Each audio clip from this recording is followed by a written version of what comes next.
Hello there and welcome to the Sleepy Alchemist. Tonight we drift through the hush of a forest where the air smells like pine needles and old rain, and where a lonely abbey curls against the roots of a hill. Its bells only ring for the moon, and its windows glow like little secrets in the dark. You probably want to know this: somewhere inside a furnace waits, a massive thing of stone and iron that breathes only once a year, and only under the blood-red face of the full moon. So before you get comfortable, take a moment to like the video and subscribe, but only if you genuinely enjoy what I do here. And while you're here, drop a comment with your location and the local time, because there's something delightfully cozy about knowing we're all scattered around the world, listening together. Now dim the lights, maybe turn on a fan for that soft background hum, and let's ease into tonight's journey together. The abbey seems to sleep, its cloisters cloaked in moss and night. Only the distant croak of a marsh frog and the occasional flap of a bat break the stillness. At the center of its courtyard stands the moonstone furnace. Monks whisper that the furnace was built by a wandering order who followed the cycles of the lunar calendar. Historians still argue whether it was repurposed from an old Roman smelting kiln, or if it was always meant for stranger work. Whatever its origin, its chimney points directly toward the blood moon's rising path. Every year, the abbey's small order waits for this one night. By tradition, the furnace is ignited as the blood moon peaks. Its fire, fed by resin and silver filings, produces a fine pearly powder. This powder, in the right hands, can freeze time for exactly 7 minutes. Imagine watching a candle's flame pause mid-flicker while your own heartbeat slows to the rhythm of a drum underwater. Of course, this isn't written in any cheerful monk's diary. It's one of those secrets passed in a muttered prayer. Tonight, the furnace looks like a sleeping beast. Iron hoops cinch its belly. Moonlight gleams on its stone mouth, dry and hungry. A soft mist hugs the ground, mingling with the smell of the forest, mushroom-rich, a little metallic from the nearby stream. Somewhere inside the refectory, a single monk checks a sand glass against the sky. His candlelight trembles as if nervous. Not far away, the forest itself seems to hold its breath. A barn owl perches on a canted cross, the wood worn smooth by decades of rain. Oddly enough, medieval monks sometimes used barn owl pellets to diagnose the health of their fields, picking apart tiny bones for superstition and soil omens. Strange what counts as science when the world is young. When the bell finally tolls, it is almost shy. The sound rolls through the trees, startling a fox. From a distance, you might think the abbey is calling its people to prayer, but inside the stone halls, the monks are already moving in procession. Each carries a small satchel of ingredients: shards of moon quartz, crushed juniper berries, and a soft pinch of something that smells faintly of burned sugar. Even now, no one speaks. Words feel like they would bounce off the stone and wake the forest. A long, low rumble echoes as the first logs meet the iron grate. Sparks leap, swallowed quickly by the black sky above. In medieval Europe, it was common to use bellows taller than a man to stoke early blast furnaces. And here too, 2 monks wrestle with a squealing bellows made of stitched cowhide. The furnace breathes. A puff of warm air grazes the mist and the world tilts toward ritual. In the flickering light, the abbey's carvings seem to wriggle. There are serpents, wheels, and crescent moons, all biting their own tails. A curious detail sits near the base, a carved hare chasing an open-mouthed wolf. Scholars have argued for centuries whether this symbol is alchemical shorthand or just some mason's prank. Either way, the shadows make it look alive tonight. Up in the belfry, a single monk watches the moon inch higher. The blood hue deepens, tinting the mist a faint rose. He remembers, as he does every year, the whispered rule: when the moon bleeds, time can bleed too. Down in the courtyard, the first shimmer of powdered moonstone drifts from the furnace mouth, like frost curling in reverse. The smell is sharp, like cold tin and sweetened smoke. And somewhere beyond the tree line, unseen, a pair of restless eyes glint. A watcher, cloaked and quiet, notes the timing of the bell. For the abbey, this is a night of prayer and ancient duty. For someone else, it is the first step in a plan that will tangle time itself. The forest seems to know it, for the wind pauses, and every leaf waits. The wandering alchemist arrived just past dusk, his boots heavy with river mud, and his satchel clinking like a polite wind chime. He had been on the road for 3 days, following rumours whispered in taverns, and over candle-lit chessboards, a furnace that could cheat time, hidden in a monastery most maps ignored. His hood drooped against the drizzle, and his beard collected a few stubborn pine needles, like the forest had tried to keep him for itself. At the abbey gates, he paused. Moss crawled up the ironwork in soft green fur. A wooden plaque, barely legible under lichen, bore a faded Latin phrase, tempus servere, non vincere, to keep time, not conquer it.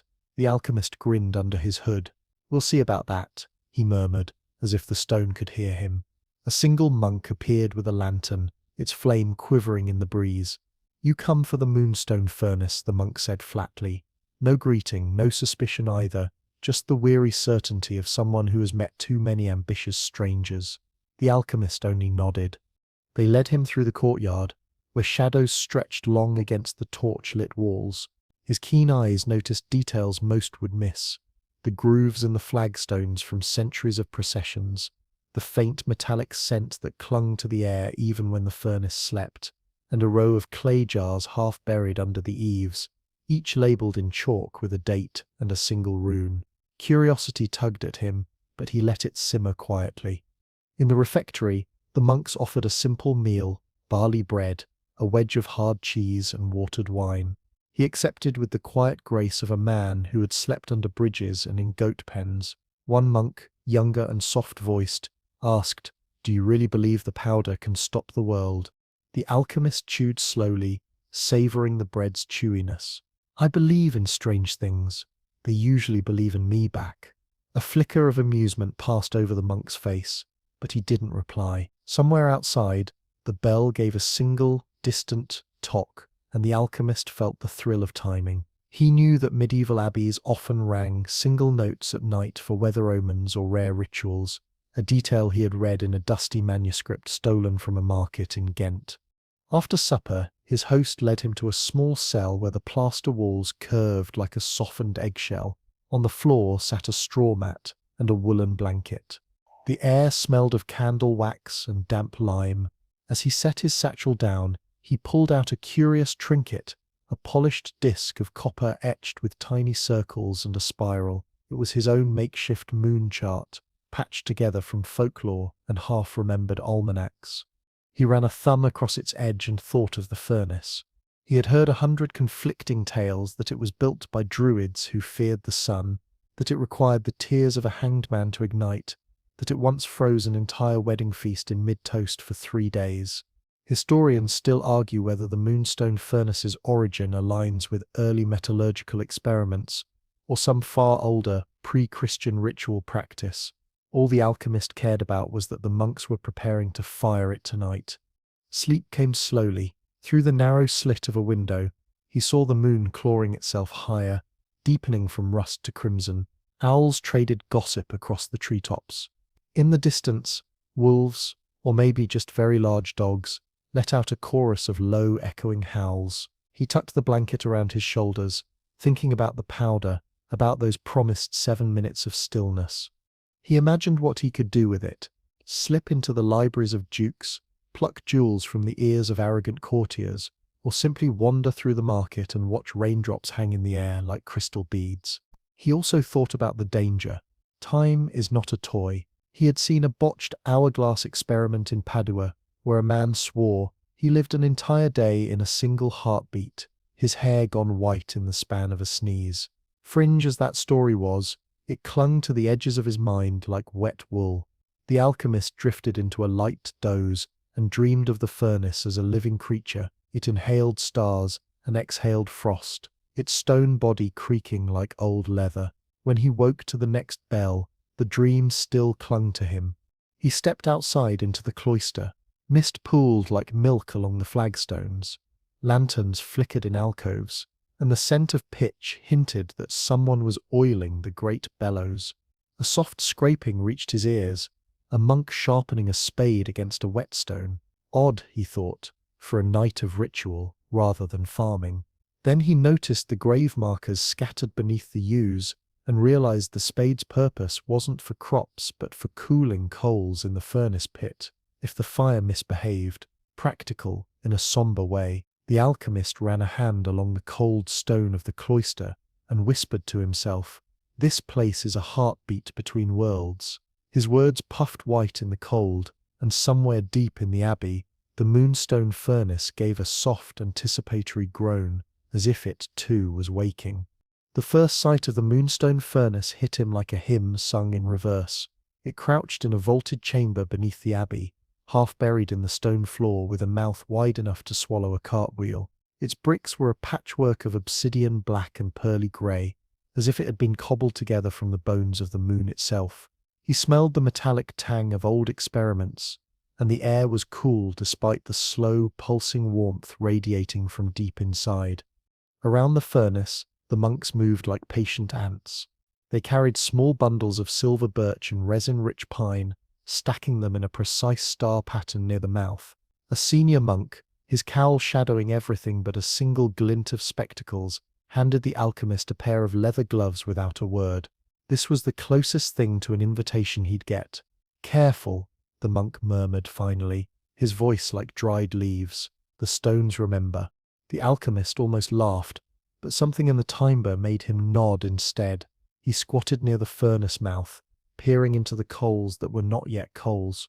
Deep within, embedded in a crown-shaped iron ring, he saw the moonstone itself, a hunk of milky crystal veined with red, catching the flicker of the torches like a dragon eye half asleep. He knew enough medieval mineral lore to recognize moonstone from the quarries near Salzburg. Mainstream texts often note its use in jewelry for travelers' protection, but the alchemist remembered a more peculiar anecdote. In 1352, a Florentine astrologer claimed a moonstone sphere could make a candle flame, pause mid-flicker if polished under a lunar eclipse. As the monks prepared the ignition sequence, he traced his fingers over carved runes along the furnace lip. Some were Latin abbreviations, others belonged to no alphabet he knew. A spiral motif repeated thrice, the kind of detail historians still argue about. Some claim it represents the cyclical nature of celestial time, others insist it's merely a mason's flourish copied mindlessly over centuries. Either way, he felt the pattern warm under his fingertips. The senior monk gave a quiet signal, and the lighting began. Two novices approached with brands dipped in tallow, moving in opposite arcs to light the star of birch and pine. The smell of sap and smoke swirled upward, sharp and sweet, mingling with the faint hum of the abbey above. The fire caught fast, licking the stones like an affectionate cat, and somewhere deep within the chamber, the alchemist thought he heard a sigh, a shift in the furnace's own breath. He noticed something odd. The shadows in the corners hesitated, as if reluctant to keep up with the flicker of the flames. For a single heartbeat, the torchlight seemed to lag. He blinked, and it snapped back, leaving a shiver along his spine. The monks began a low chant, not melodic but rhythmic, almost like the slow grinding of millstones. He recognized snippets of liturgical Latin, phrases about stillness and cycles, but also stray syllables that had the slippery feel of pre-Christian words, the sort that might have once been whispered under oak trees during equinoxes. He wondered if this ritual had ever been sanctioned, or if the abbey simply operated under a long-standing truce with the church, tucking their furnace away as an academic curiosity. When the flames were steady, the senior monk retrieved a small bronze scoop and approached the moonstone's crown. He pressed the scoop against the rim of the furnace, letting it heat until it glowed faintly red, then used tongs to set a sliver of some unknown substance into the heart of the fire. A puff of violet smoke curled up, smelling faintly of cinnamon and something meatier, like dried squid. The alchemist arched an eyebrow. He had read about unusual fuels, Greek fire formulas, crushed beetles for pigment and spark, but this had its own secret recipe. He whispered to himself, "Someone spent centuries perfecting this, and I'm just crashing the party." The heat rose. Moisture from the stone ceiling rained down in slow drips, sizzling when it hit the edge of the furnace. The moonstone's veins glowed faintly, pulsing with each chant beat. The alchemist leaned closer and realized the crystal was sweating. Thin rivulets of silvery condensation ran down to the gutter channels carved in the floor. He followed those channels with his gaze and noticed they led to clay amphorae sealed with wax. Collecting moonstone tears, he thought, amused and reverent all at once. As the ritual reached its midpoint, the world above seemed to shrink. He couldn't hear the wind anymore, only the crackle of resin, the chant, and the soft clink of his own heartbeat. He thought of how medieval Europe treated furnaces as both sacred and profane. Blacksmiths were sometimes accused of witchcraft simply for coaxing colors from iron that no one could explain. Here, the line between metallurgy and mysticism was paper thin. Then, without warning, the flames drew inward, sucking toward the moonstone in a silent inhale. Every monk froze mid-motion, their chant hanging in the air. For 3 terrifying seconds, time itself felt like it leaned forward, teetering on the edge of a table. A single drip of water froze mid-fall, trembling like jelly in the torchlight. The alchemist reached out instinctively but caught himself. If this was the legendary 7-minute effect, it was only a taste, and yet his own pulse didn't falter. The world held its breath, while his thoughts scurried like mice. The flame exhaled, snapping back with a whoosh that rattled the iron ring. The drip finished its fall with a delicate plop, and the monks continued their chant as if nothing had happened. The alchemist allowed himself a grin. The furnace was awake. When the monks finally gestured for him to step closer, the alchemist realized the furnace's heartbeat wasn't just a metaphor. It truly throbbed. The moonstone glimmered in a way that felt alive, every vein running red like blood under frosted glass. He crouched and peered into the belly of the beast, where a fine layer of shimmering residue had formed on the inner curve. This, he understood, would eventually become the time-freezing powder. But before that, the furnace demanded a vigil. The monks withdrew to the edges of the chamber, settling into positions like living statues. The air hummed with residual energy, the kind that makes hair rise on forearms. A novice approached with a small wooden stool and set it behind the alchemist with a bow, as though saying, "Sit, you'll be here a while." He sat, pulling his cloak tight. The temperature in the room was strange. The air itself remained cool, but the light radiating from the moonstone warmed his bones. The kind of heat that felt like a cat curled in your lap, soft, intimate, mildly judging you for disturbing it. Above the slow rhythm of the furnace, he caught a distant drip from the cisterns that supplied the abbey. It reminded him of a fact he once read about medieval monastic life. Many remote abbeys built elaborate water channels to power mills or maintain hygiene. This abbey had likely tapped a spring deep beneath the forest, an engineering marvel hiding under all the incense and mystery.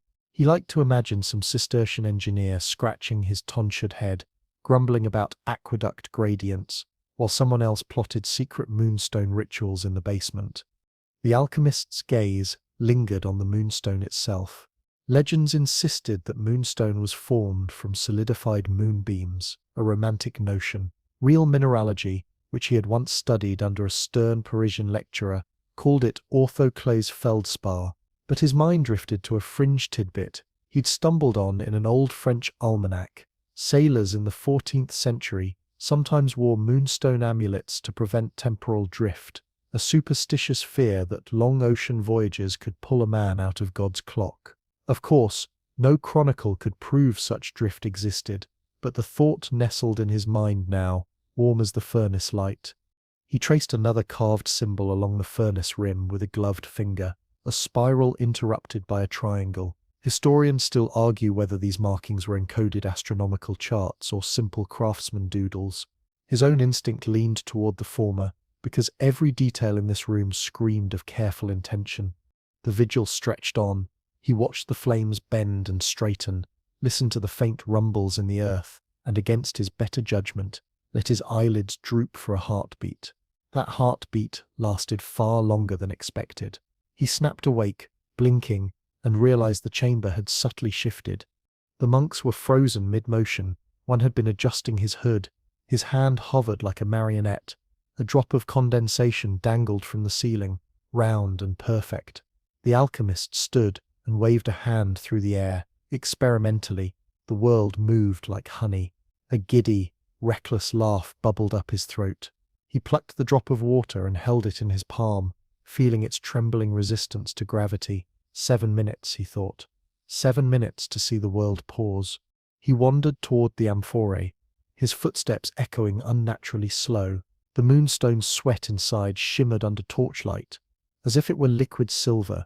He thought about what he could do with even a fragment of this powder. Rescue a falling object, steal a kiss, swap a chessboard mid-game. He also thought about what a greedy baron might do with it. An entire castle looted without resistance, or battles won before the enemy could blink. The hum of the furnace deepened, pulling him back toward its mouth. The powder forming on the inner curve was gathering in tiny curls, like frost on a window. He crouched again, fighting the urge to touch it prematurely. The monks would surely throw him out if he did. Somewhere above, the abbey bell tolled faintly, its notes stretched and syrupy in the frozen air. He remembered reading that bells in the Middle Ages were considered voices of God, able to banish storms and demons alike. Hearing one in this slowed-down world felt like eavesdropping on divinity mid-yawn. And then, as suddenly as it began, the effect snapped. Sound returned in a rush. The drop of water splashed from his palm. The monk's hand finished its hood adjustment. He stepped back, breathing hard, almost guilty, like a child caught snooping in the pantry. The senior monk approached, eyes narrowing in quiet reproach. "You saw it," he said, voice low. "I might have wondered," the alchemist admitted. The monk sighed, producing a small brass tool shaped like a spatula. He scraped the first thin veil of residue from the furnace's curve into a shallow clay bowl. It sparkled like ground diamonds, but softer, more elusive. "Not yet ready," the monk said. "Tonight the moonstone only tastes the fire. Tomorrow it will drink." The alchemist leaned in, hypnotized by the slow swirl of glitter in the bowl.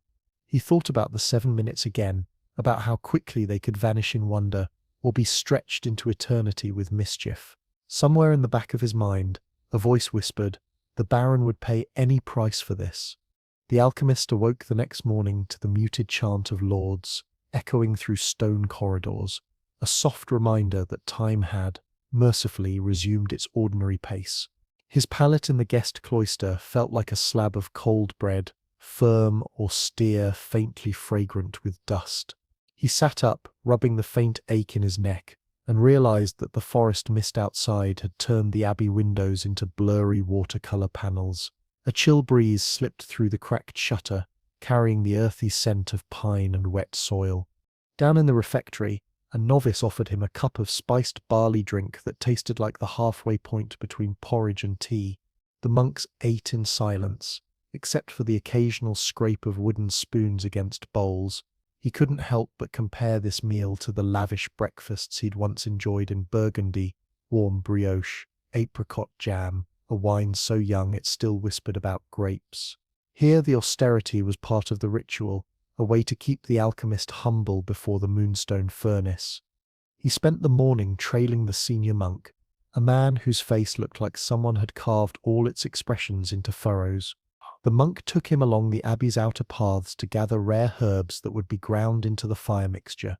The furnace, the monk murmured, likes to be fed as if it were alive.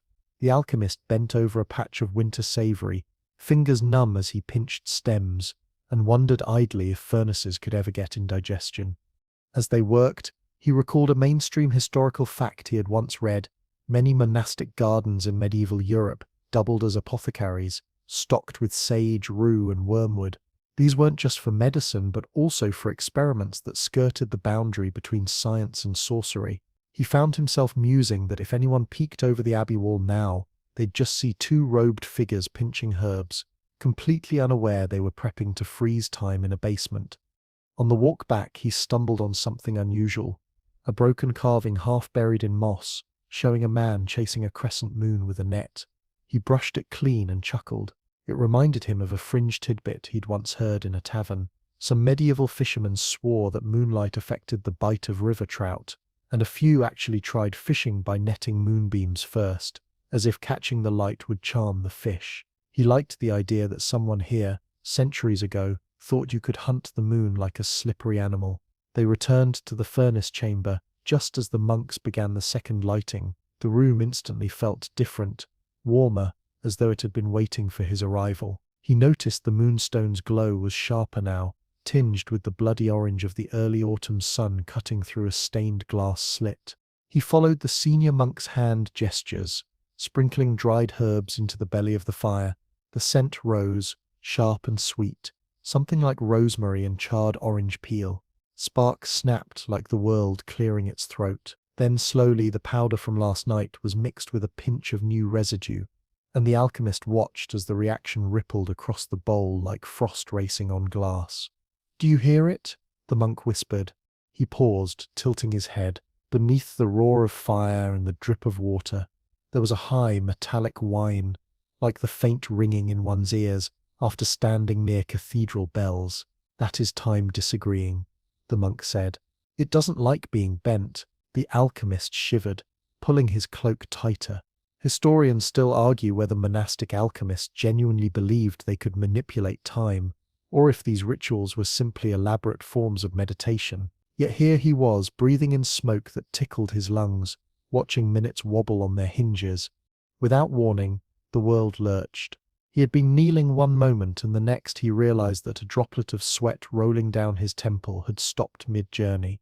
He turned, and once again the monks were frozen in their silent vigil.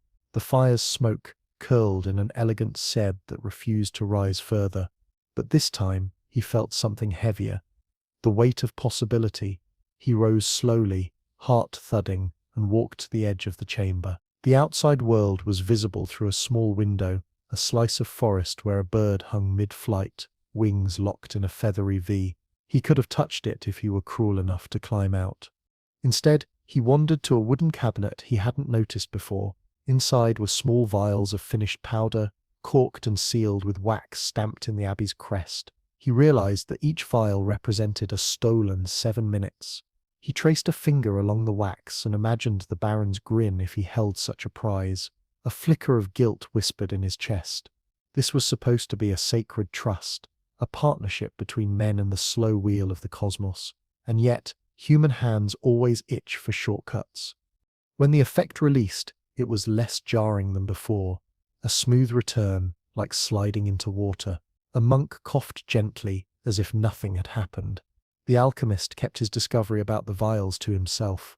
That evening, he returned to his pallet, but sleep didn't come easily. He found himself staring at the ceiling beams, counting them in the half-moonlight. The silence of the abbey wrapped around him, and all he could think about was the bird outside the window, wings frozen in eternal hesitation. 7 minutes felt like a lifetime when nobody else could move. And lifetimes, he realized, were temptations men like the Baron could never resist. The next dawn bled softly into the abbey, staining the cloister stones with a pale rose light. A bell tolled somewhere in the mist, the sound carrying that hollow resonance of early morning, half comfort, half warning. The alchemist rose, stiff and reluctant, the memory of frozen time still clinging to his thoughts like cobwebs. He descended into the abbey's library, a room that smelled of beeswax, old vellum, and the faintest tang of smoke from last night's ritual. Dust motes swirled lazily in the shafts of light spilling through high, narrow windows.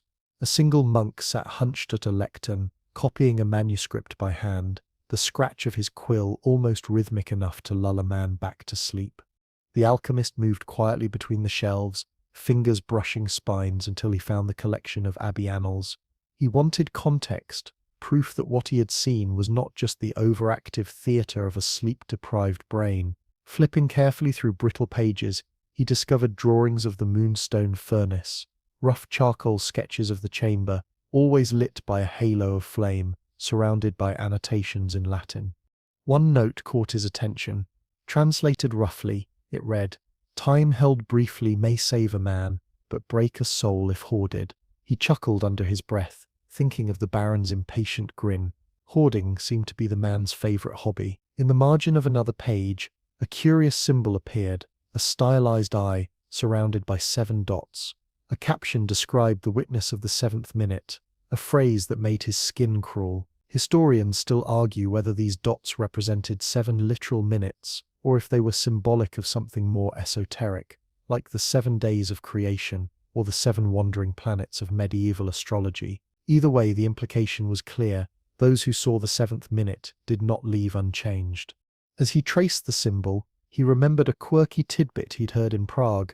Some early clockmakers swore that if you stared long enough at a stopped clock, the gears would grow shy and refuse to turn even when wound. He wondered, half jokingly, if the universe felt the same embarrassment when they halted its flow in this abbey chamber. A sudden shuffle behind him made him start. The senior monk appeared, carrying a bundle of kindling. His eyes flicked to the open pages, and for a moment a shadow of caution passed over his weathered face. "You read too much for a guest," he said softly, voice almost kind but with a spine of steel beneath. "I read because I must understand," the alchemist replied, offering a faint smile. The monk considered this, then simply nodded and gestured for him to follow.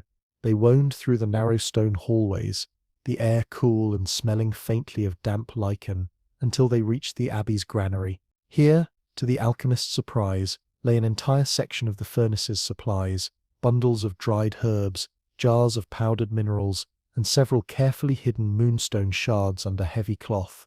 These stones, the monk said, are fragments of the abbey's namesake gift, fallen during the crimson eclipse of 1123.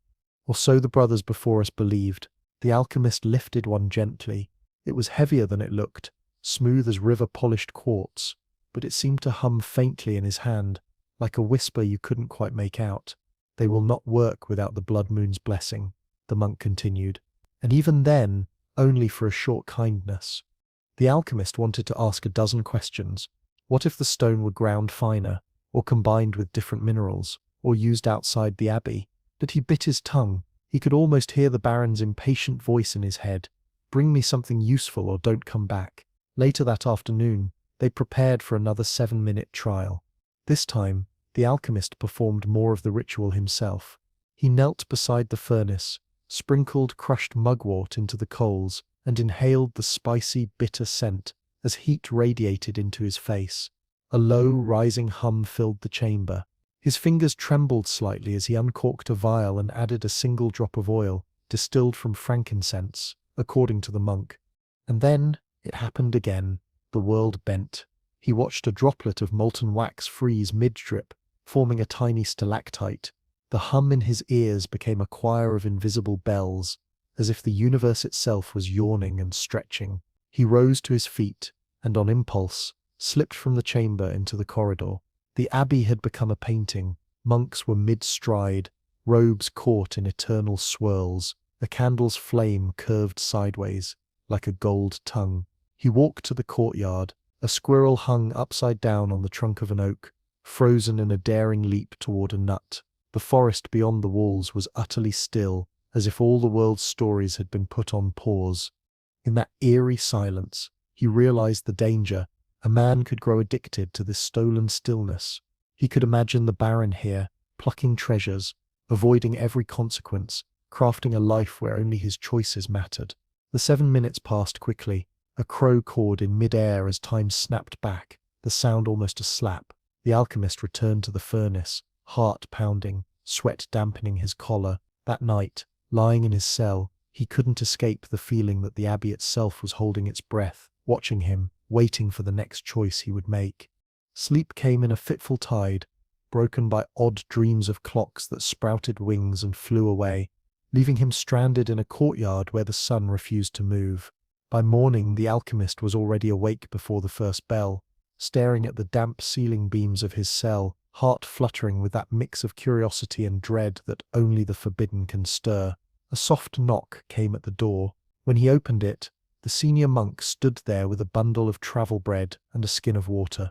"Walk the grounds," the monk said, "but do not cross the boundary wall." His tone carried the subtext, "I am watching you." The alchemist obeyed, stepping out into the dew-soaked morning. The abbey's garden was an ordered tapestry of herbs and vegetables, framed by the forest beyond. He wandered among the neat rows of sage, wormwood, and lavender, brushing the leaves with his fingertips. The smell was rich, almost intoxicating. He thought of how monks in the 13th century often doubled as apothecaries, growing medicine alongside their food. It was a mainstream historical truth, though one rarely appreciated when one imagined silent monks as doing nothing but praying.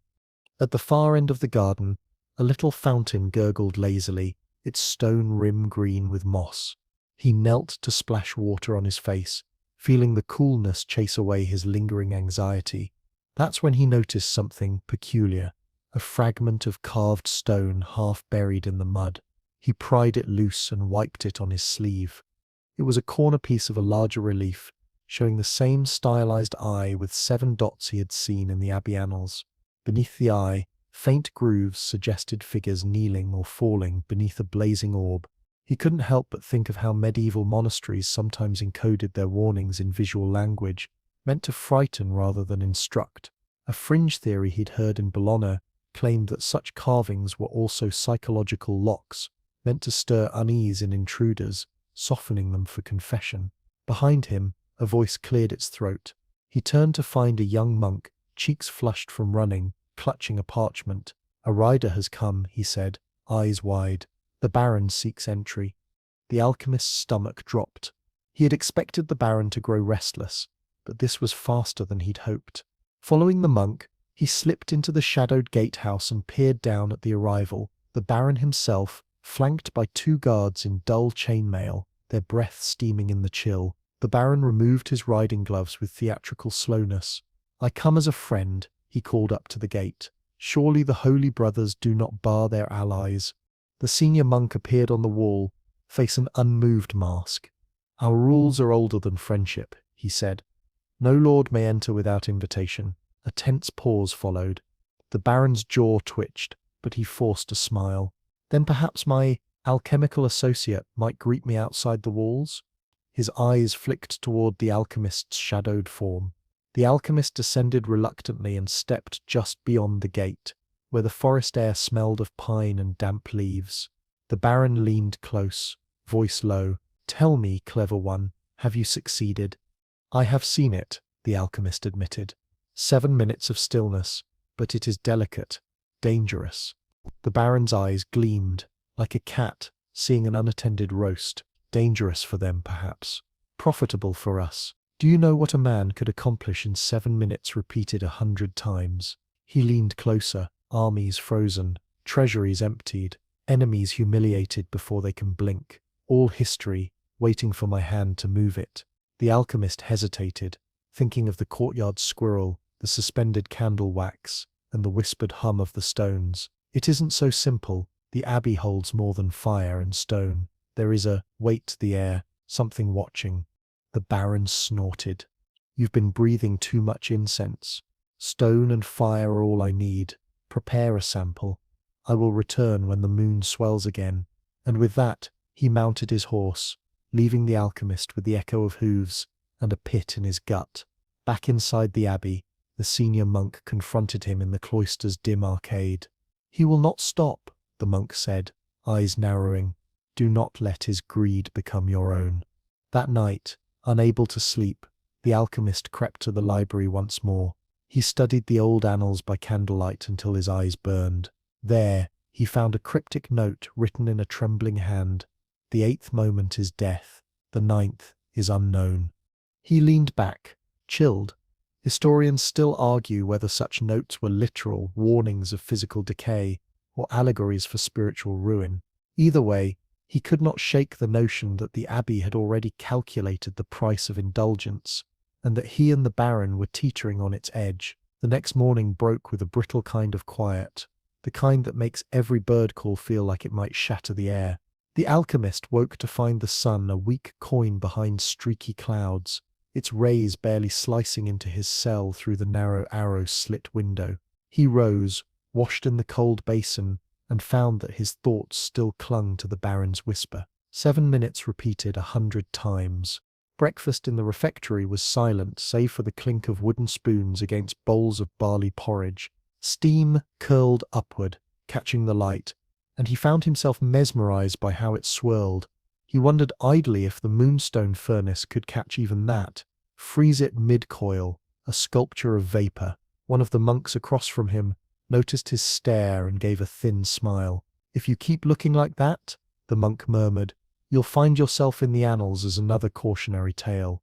After the meal, the alchemist asked permission to walk the Abbey perimeter. The senior monk nodded, wordless, but his gaze tracked every movement like a hawk's.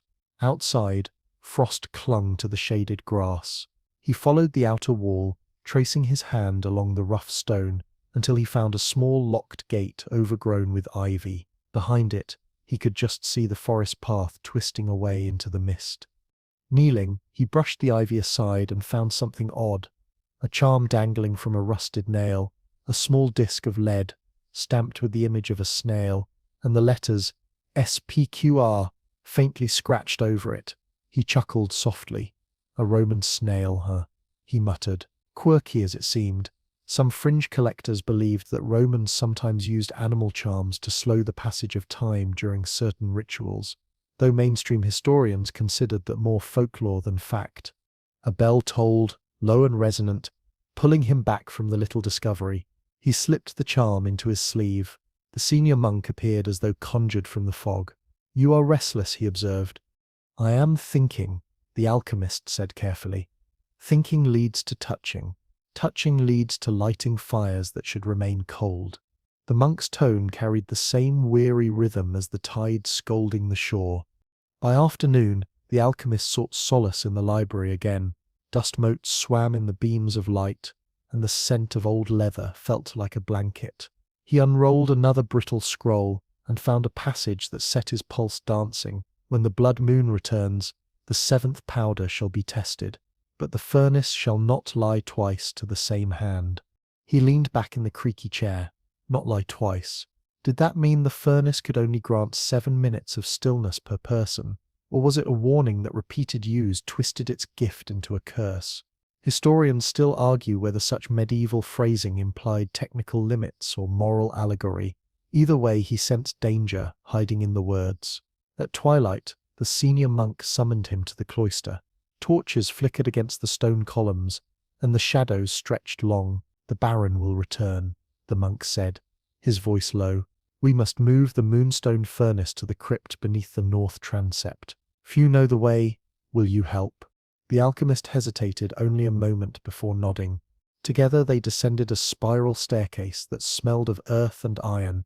Rats skittered somewhere out of sight. At the bottom lay the crypt, a low stone chamber lined with tombs, the air so cold it bit the lungs. In the center sat the moonstone furnace itself, a squat metal belly streaked with centuries of soot. Its lid bore the carved eye with 7 dots. His breath plumed as he approached. He felt absurdly as if the furnace was aware of him, like the flicker of a cat's tail before it pounces. The monks moved with practiced care, hauling it onto a sled to drag across the floor. Even empty, it seemed to resist, as if gravity itself thickened around it. He wiped sweat from his brow, heart thudding. Later, in the solitude of his cell, he turned the Roman snail charm in his hand, thinking about time, resistance, and the Baron's obsession. He pictured a future where the Baron stood triumphant in a frozen hall, goblets suspended mid-spill, laughter caught on open lips, and wondered if anyone in that moment would be truly alive. He lay back on his straw mattress, listening to the faint drip of water from the ceiling, and the abbey's old stones seemed to sigh, as though they knew that secrecy and temptation were about to collide. The night brought a velvet darkness thick enough to muffle even the whisper of leaves outside the abbey walls. Our alchemist barely slept. Every time he closed his eyes, he imagined the Baron's greedy grin and the slow, dragging journey of the moonstone furnace through the crypt. By the time the first grey light of dawn reached his narrow window, he had already laced his boots and wrapped his wool cloak tight. He descended to the crypt again, drawn as if by a lodestone. The air was colder than before, carrying a faint metallic tang that tasted like coins on his tongue. There, amid the dim torchlight, the furnace waited, silent and squat, as though it had hunkered down into the stone floor overnight. He ran his fingers over its lid, feeling each carved dot, the single staring eye in the center. A faint scraping made him freeze. Out of the corner of his eye, he caught movement, a mouse scurrying along a sarcophagus, a scrap of cloth dragging behind it. He exhaled and laughed softly at his own nerves. But then he noticed something else, a sealed niche in the wall, previously hidden in shadow, its brickwork subtly mismatched. He tapped at the stone, and a hollow sound answered back. Curiosity bloomed like ivy in his chest. The abbey was old enough to have seen the rise and fall of many rulers, maybe even the first crusaders. Some fringe historians claimed hidden caches like these held relics meant to anchor time, though mainstream scholars usually dismissed the idea as romantic nonsense. Still, our alchemist pressed his ear to the wall, half expecting to hear a pulse. Before he could pry further, footsteps echoed from the stairwell. He spun around just as the senior monk appeared, torch in hand. "You wander dangerously," the monk said, eyeing the furnace, then the alchemist. "I was ensuring no one else has wandered first," he offered with a shrug that he hoped looked casual. The monk grunted and shuffled forward. "The Baron will not wait long. Word came this morning that he is already crossing the river." His torchlight painted long, jittering shadows across the crypt. By noon the abbey trembled with quiet activity. Monks carried up baskets of stones to barricade the small gates, and the alchemist helped anchor heavy iron chains across the main door. All the while he felt a ticking in his mind, like a clock running down to zero. He found himself glancing toward the forest more than the walls, half imagining the Baron's entourage wading through the mist. That afternoon, in the scriptorium, he uncovered a fragment that deepened his unease, an illuminated page depicting the Moonstone furnace, flanked by two kneeling figures. Their faces were blank, almost erased, while a line of text beneath read, 7-minute stretch, but the 8th binds. He whispered the words aloud. The 8th binds. He thought of the Baron again, running the furnace endlessly. Could the warning mean that after the 7th use, the user was trapped inside the frozen moment forever? Historians still argue whether such marginalia were cautionary tales or literal magical instructions. Either way, he resolved to keep that fragment to himself. Evening drew its long purple curtains across the sky. As the monks lit candles for vespers, a distant horn blared from the forest. The Baron had arrived. The abbey gates creaked under the sudden weight of expectation. A moment later, the Baron himself appeared, clad in fur and velvet, flanked by 6 guards with crossbows slung over their backs. His grin spread wide as he dismounted. "Ah, my scholarly friend," he called out, voice booming in the courtyard, and the monks, ever so vigilant. He swept an exaggerated bow before striding in like he owned the place. The senior monk's expression remained carved from stone. "You are welcome, but you are not free," he said. "The Moonstone furnace belongs to no man." "Then let it belong to time, and let time belong to me," the Baron said, and there was that glint of obsession again. The alchemist trailed behind as they led him to the crypt. He noted every nervous glance the monks exchanged, every flicker of candlelight on damp stone. When the Baron finally laid eyes on the furnace in its new resting place, his face shifted from glee to reverence. "I will light it," he declared. "You will wait," the senior monk countered. "Only under the blood moon may it burn." The Baron's smile turned brittle, but he inclined his head. "Then we shall wait together." That night, the abbey felt like a powder keg wrapped in quiet prayer. Guards patrolled the cloisters, boots clacking against stone, while the alchemist lay awake in his cell. He thought of the sealed niche in the crypt, the Roman snail charm, the warning about the 8th binding. All the pieces felt like shards of a puzzle, whose final image would be dangerous to see. Outside, the forest seemed to listen, waiting for the moon to redden. Dawn slanted across the abbey like a blade, cold and golden, sliding between the pillars and pooling on the stone floors. The alchemist rose before the bell tolled, knowing sleep would not bless him with its weight tonight either. He dressed in silence, the wool of his robe scratching at his neck, and padded barefoot down the spiral stair into the crypt once more. The Moonstone furnace was waiting, squat and patient, like an animal that understood the leash would come off soon. He crouched before it and felt the faint chill radiating from the iron, as if the furnace drew heat into some hidden, bottomless pocket. His fingers hovered over the lid's carvings. That single eye stared back at him, lidless, accusatory. By mid-morning, the abbey had changed character entirely. Monks who normally whispered through their chores now scurried like ants in a storm. They prepared the courtyard, laying out torches and braziers, as if bracing for a siege. The Baron's men paced the walls, their metal buckles winking in the sunlight. The Baron himself strolled the cloisters humming some tune, The alchemist didn't recognize, occasionally stopping to sniff at the roses or tap the walls with a childish curiosity. It would have been almost comical if not for the crossbows. Around midday, the Baron cornered the alchemist in the herbarium, where drying rosemary hung in fragrant ropes. "You will help me tonight," the Baron said, his voice pitched low. 7 minutes is a fine parlor trick, but I intend to explore repetition. The alchemist hesitated. He could hear the faint crackle of drying leaves and the distant toll of the abbey bell. "The records warn of the 8th binding," he said quietly. The Baron smiled the way a wolf might. "Warnings are for those without imagination." Historians still argue whether those monks wrote literal instructions or bedtime stories for frightened novices. I choose to see opportunity. As the afternoon slipped into indigo, clouds crawled across the sky. A wind stirred the treetops, carrying the smell of damp earth and wood smoke. The monks lined the paths with lanterns, their light shivering in the breeze. Somewhere beyond the trees, an owl gave an early, questioning hoot. The alchemist could feel the tension coil in his spine. He thought of that odd historical tidbit he had once read. Some medieval scholars believed time was a rope, not a river, and knots could be tied in it if one knew the right hymns.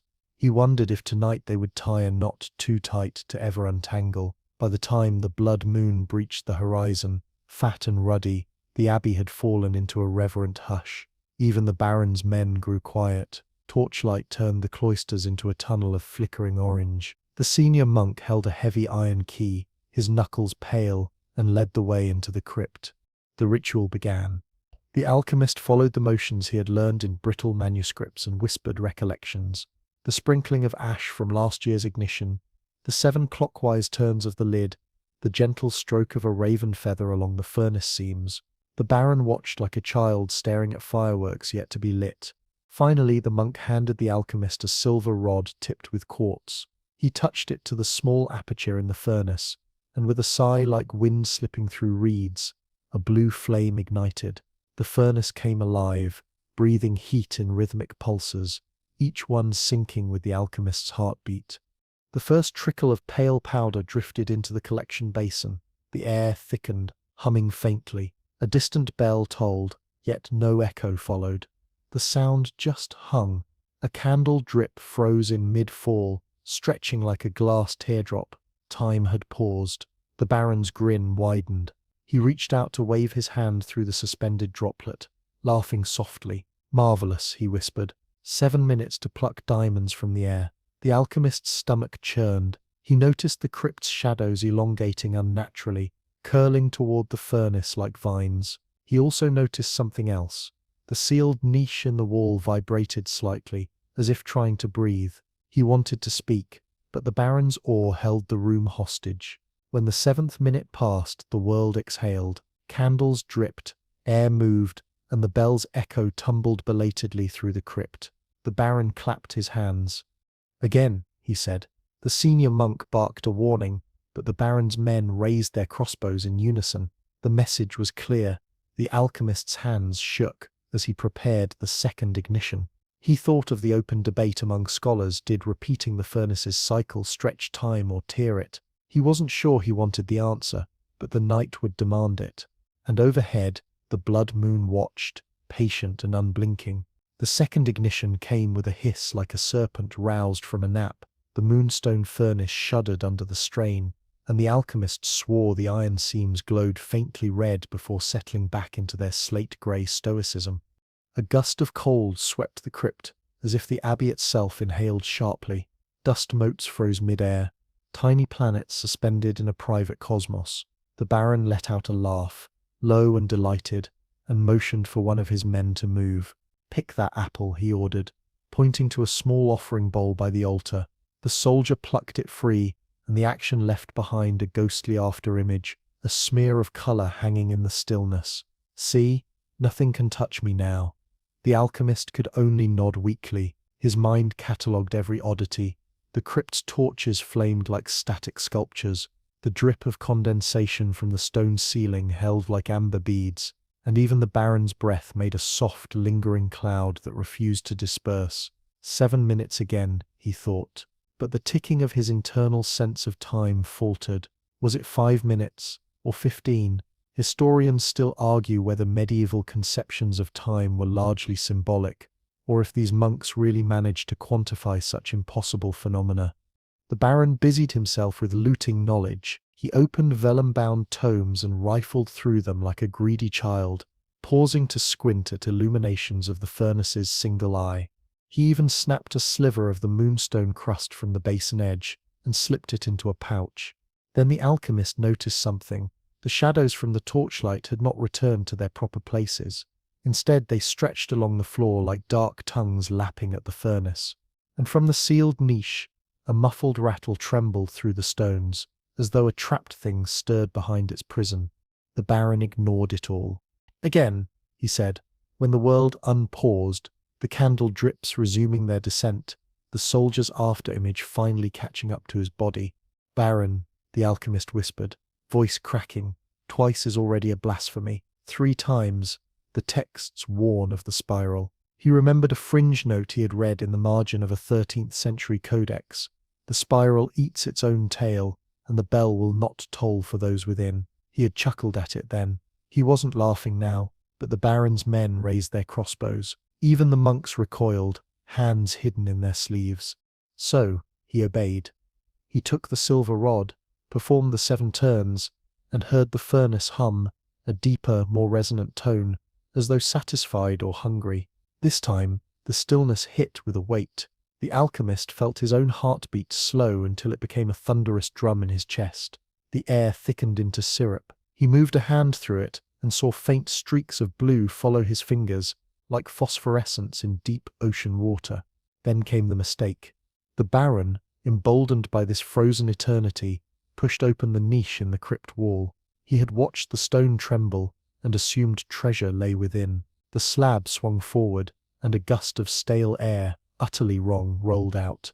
It smelled of old copper and damp animal fur. Inside was no gold, but a blackened, almost skeletal figure curled in a kneeling pose, its eye sockets lined with glimmering flecks of moonstone. A monk gasped. The alchemist's stomach turned. He remembered that quirky historical tidbit in some cloisters. Failed monks were sealed in walled cells voluntarily, choosing to die in perpetual prayer. He had never truly believed it happened here. The Baron, of course, reached inside. The skeletal head turned. No sound escaped, but the air trembled with a vibration, felt more in the teeth than ears. Shadows leapt, distorting across the walls. The alchemist stumbled back, suddenly aware that the furnace's hum now matched that silent vibration. 7 minutes or whatever passed for it dragged like an anchor across his mind. His thoughts frayed. The Baron seemed intoxicated, clutching a shard of bone as if it were a scepter. Then the bell above tolled, or tried to. It hit a note, and stretched, endless, as though sound itself had entered the spiral. Time faltered. He could feel the abbey stretching thin, the world around them shimmering like heat over sand. The Baron only grinned wider. When the tolling finally collapsed into silence, the crypt seemed smaller than before, as though the air itself had curled inward. The alchemist leaned against the cold stone, lungs aching, realizing he had been holding his breath. He watched as the Baron, still clutching that shard of bone, strutted about the room like a victorious rooster. "You see," the Baron said, his voice echoing in an unsettling double tone, "nothing to fear. Time bends to me now." The skeletal figure in the niche had not moved again, yet the alchemist swore its shadow lingered on the wall a fraction behind reality, its head slightly tilted, as if eavesdropping on a joke no one else heard. The monks huddled near the stairwell, whispering their prayers in broken Latin. One, bolder than the rest, clutched a rosary and muttered a passage about Saint Denis carrying his own head. The alchemist's inner historian couldn't help but note. Yes, legends of cephalophoric saints were common in medieval Europe, though scholars still argue whether they were metaphors for enduring faith or actual accounts of visionary martyrdoms. In this moment, metaphor felt entirely inadequate. The Baron demanded a 4th ignition. His voice cracked, and for a heartbeat, the alchemist glimpsed something frayed behind the bravado, a man desperate to hold on to this unnatural dominion. "Baron," he said softly, "even kings bow to the sun and the clock. 4 will wake what should never wake." The Baron's eyes flashed. "Do it." The alchemist hesitated, glancing at the furnace. Its stone belly thrummed faintly, a warning purr like an irritated cat. He recalled that quirky tidbit about medieval bell founders, sometimes adding animal bones to their molds, believing it gave the bells a voice. What had been cast into this furnace long ago, and did it now call to its own remains? But the crossbows lifted again, and survival outweighed every oath to the abbey's rule. He turned the silver rod, 7 clockwise, 1 counter. The hum deepened, the world convulsed. This time, the frieze came with distortion. The walls wavered like reflections in rippled water, torchlight bent sideways, sliding along the curves of the crypt in a way that mocked geometry. The Baron laughed, a slow-motion ripple in the syrupy air, and marched to the skeletal figure. He placed the bone shard back into the figure's lap with a flourish, as if offering tribute, and that's when the fingers twitched. The alchemist's stomach lurched. Every hair on his arms rose, static tingling against his skin.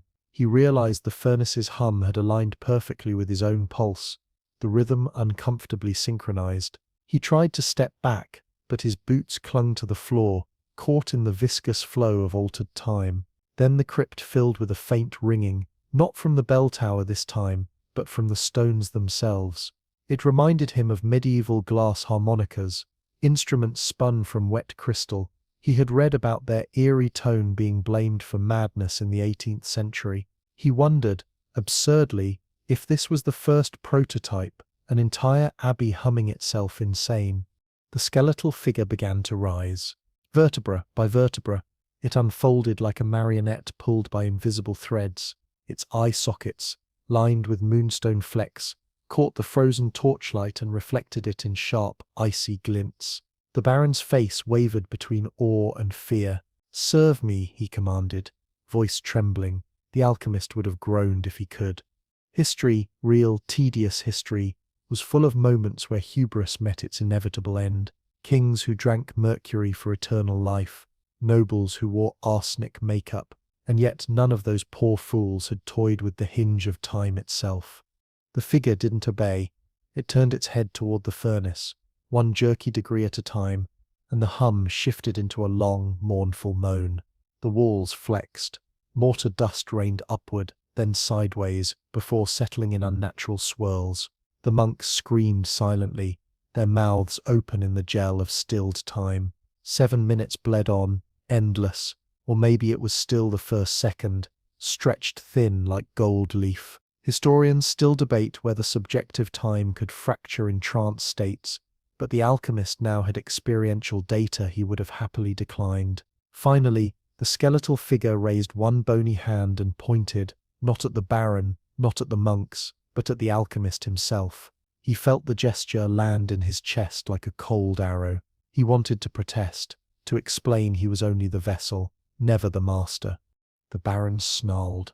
"No, me! You will obey me!" Something deep in the abbey rumbled. A low grinding, like stone on stone, reverberated through the floor. The furnace flared white, brighter than the moon itself, and every frozen droplet, every stilled mote seemed to shiver toward it. And the alchemist realized with a sinking dread, the abbey had grown tired of this game. The furnace exhaled. That was the only word the alchemist's frayed mind could summon, a slow, heavy sigh that rattled the crypt's arches and sent the last unfallen motes tumbling like lazy snow. The pressure that had held time hostage wavered, then snapped, and the world lurched forward with a stomach-turning jolt. Sound returned in a crash, monks wailing, crossbow strings vibrating, the Baron barking an incoherent command. The skeletal figure, still impossibly upright, pivoted its head with the audible creak of old ligaments turned to leather. The alchemist staggered back into the stairwell wall, gripping the rough stone. His ears rang. He noted distantly that ringing in the ears, tinnitus, was not an uncommon occupational hazard for medieval bell ringers. But he doubted they'd ever heard the walls themselves trying to harmonize with an undead audience. The Baron, to his dubious credit, did not run. He raised his gauntleted hand like a conductor about to summon a triumphant finale. "I am your master," he shouted. "I freed you." The skeletal figure raised its own hand and mimicked the gesture. For a surreal moment, The scene resembled a courtly dance frozen in a woodcut. Then the Baron's gauntlet heated red-hot in an instant. He howled, tore it off, and dropped it. The clang echoed against the crypt walls, trailing a hiss of vaporized sweat. The alchemist, heart-hammering, felt a vindictive flicker of satisfaction. Hubris, meet consequence. Historians still argue whether medieval tales of relics burning the unworthy were literal or allegorical. Tonight, he leaned toward literal. "Baron, stop," the alchemist croaked, his voice raw. "It doesn't want a master, it wants release." The skeletal figure tilted its skull toward him, as though acknowledging the only student in class who had done the reading. Its other hand gestured slowly toward the furnace.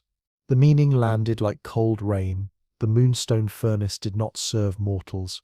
It fed on cycles, on ritual, on its once yearly exhalation. Prolonged use was a wound in the fabric of time itself. A sudden, metallic rattle from the stairwell made everyone flinch. Brother Odrin, thin, trembling but possessed of a courage born from terror, had dragged down an old handbell from the cloister. He shook it violently, producing a ragged peal. "Begone, spirit, return to dust." It was a historically accurate gesture. Monks often rang handbells during processions to dispel demons, though scholars debate if that was symbolic or simply a means to clear the streets. The skeletal figure did not vanish, but it did pause, as if listening. The Baron took that pause as opportunity. He lunged toward the furnace with both hands on the silver rod, yanking it into a reckless spin. "Don't!" the alchemist cried. Too late.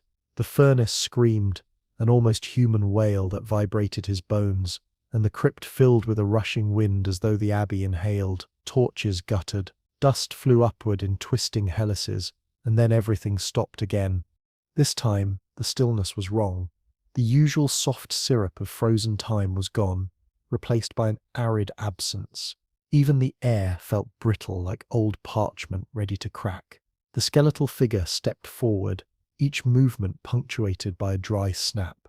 The monks clung to each other, whispering fragmented prayers. One muttered about the angel of the abyss, invoking a line from the Book of Revelation. Another hissed at him to stop giving the Baron ideas. The alchemist found his own thoughts drifting. He remembered reading about medieval scholars who speculated that time was a divine river, always flowing, impossible to dam. Those who tried to bottle it would drown in the dust between moments. At the time, he had chuckled at the poetic flourish. Now, it felt like a warning carved into his marrow. The skeletal figure reached the Baron, who froze mid-gesture. The bones lifted their hand and pressed a single fingertip to his chest plate. No sound emerged, but the Baron convulsed as though struck by lightning. When the finger withdrew, a perfect circle of frost marked the armor. Then the figure turned to the alchemist. He felt his own knees buckle. "I understand," he whispered, though his voice cracked on the second word. He did. The furnace needed closure, a final cycle. One last spark to send the intruder back to dust and to reset the wound they had torn in time's fabric. He shuffled forward, aware of the stairs, the whispered prayers, the faint drip of condensation from the vaulted ceiling. His fingers found the silver rod with a strange calm. For all its weight, the furnace felt almost warm under his palm, like the flank of a sleeping beast. 7 clockwise, 1 counter. The rhythm felt like a heartbeat, and he imagined he could hear his own blood echoing in the stone belly. The moonstone veins along the furnace's rim flared, their glow softening into something almost merciful, and the skeletal figure smiled. Or perhaps that was just the shadow playing tricks again. The crypt sighed. Air rushed back. A crossbow clattered to the floor. The monks fell to their knees. The Baron collapsed in a heap, steam rising from his armor, groaning but alive. For now, the alchemist sagged against the furnace, every nerve trembling. He knew in that instant that the game had changed. The furnace had shown them a fraction of its displeasure, and the night was far from over. The alchemist slumped against the furnace, every muscle in his body vibrating from the aftermath. He wasn't sure if the tremor was from fear or fatigue, probably both. Around him, the crypt was a ruin of echoes and unsettled dust. Somewhere behind a fallen beam, a monk coughed, the sound small and mortal in the wake of cosmic noise. The Baron groaned on the floor, propped up on one elbow. His face was slick with sweat, pale beneath the grime. He opened his mouth, perhaps to bellow another command, but the skeletal figure's empty socket swiveled toward him, and the sound died in his throat. For the first time since their unholy partnership began, the Baron looked like a child caught stealing from the cathedral treasury.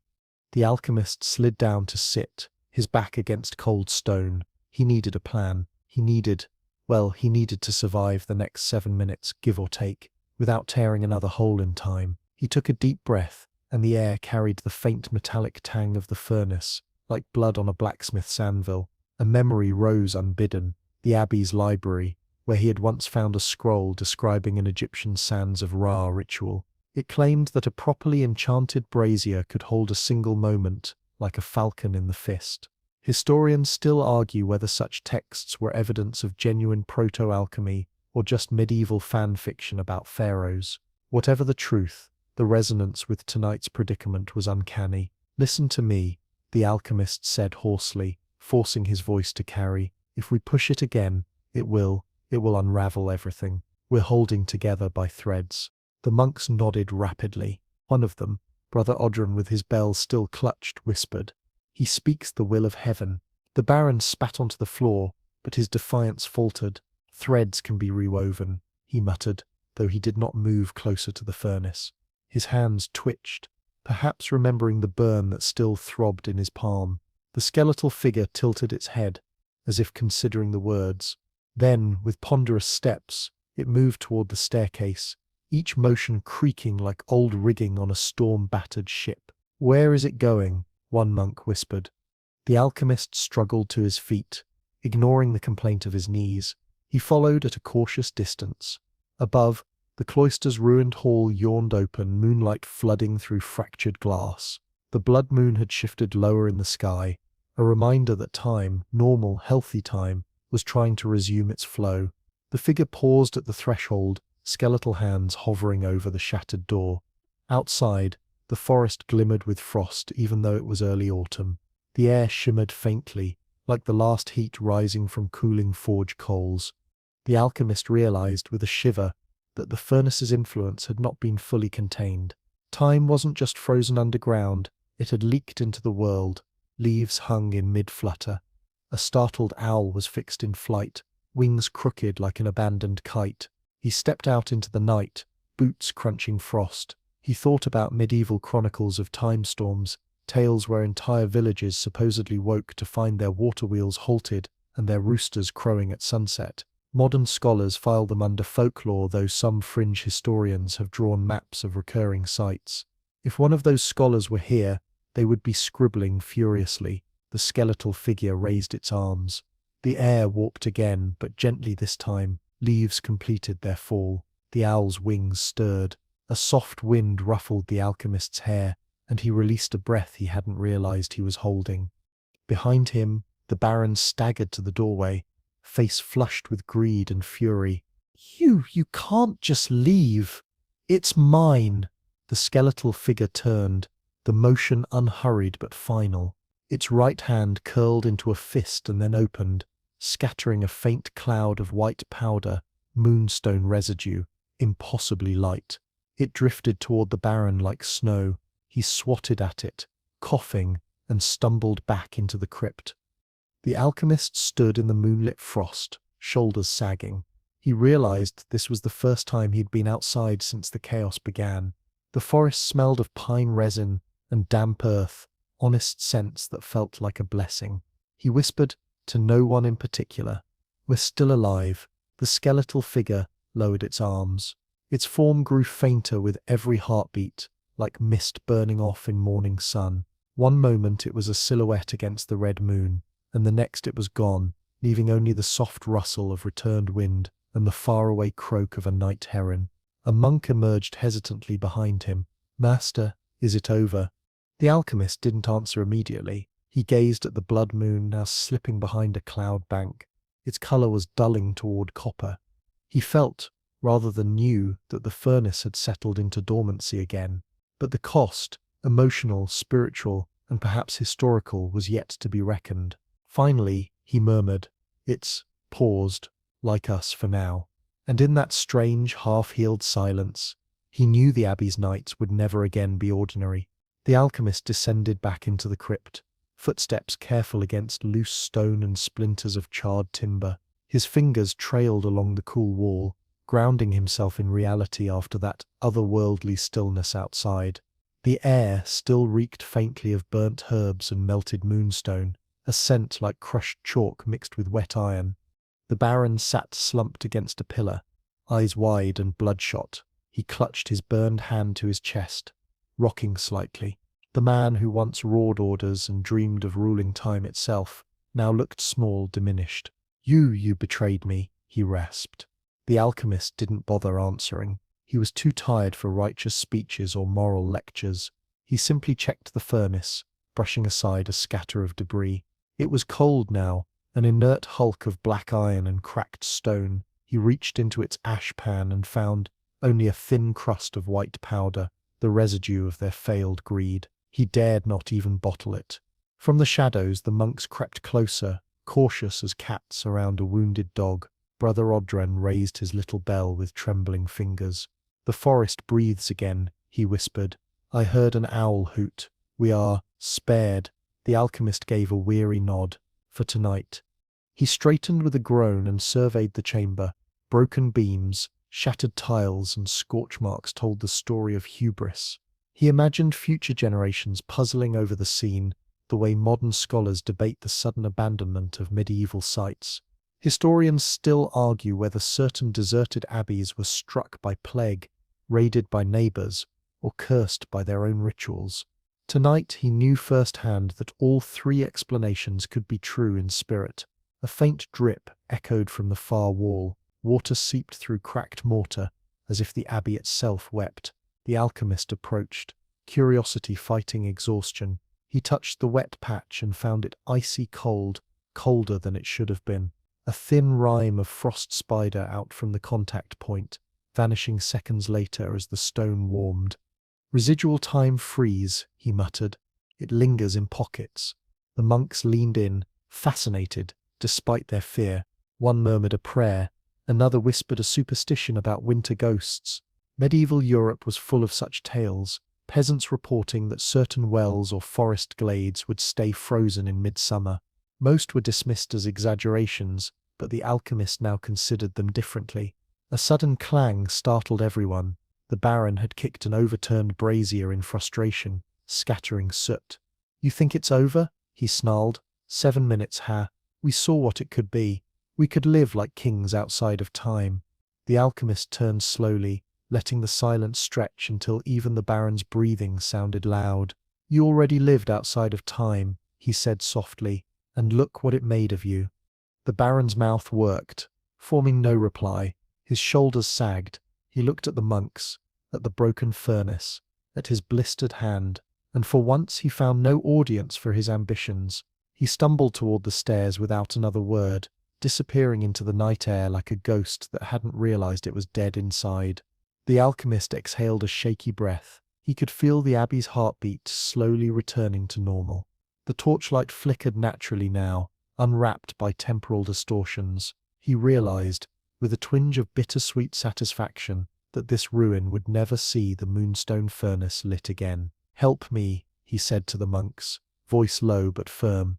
"We must bury it, seal the crypt and erase the path in the forest. No more pilgrims, no more greedy men." They obeyed without hesitation. For hours they dragged rubble, collapsed part of the staircase, and stacked fallen beams across the entrance. Their movements were silent but purposeful, like ants rebuilding a ruined mound. Occasionally the alchemist would pause, sniff the air, or run his fingers over the furnace as if testing for leftover magic. By the time the first faint blush of dawn seeped through the shattered clerestory, the crypt was entombed in shadows and debris. The abbey above was scarred, but it stood, ravens cawed from the forest, and frost melted from the leaves as normal time asserted itself. The alchemist stepped into the courtyard, shoulders aching. His robe was dust-streaked, his hair stiff with sweat and ash. He felt hollow, as if part of his soul had burned away with the furnace fuel, and yet there was relief too. in knowing he had nudged history back onto its natural course.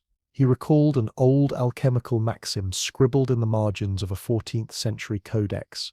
He who pauses the world will find the pause in himself. He had never understood it until tonight.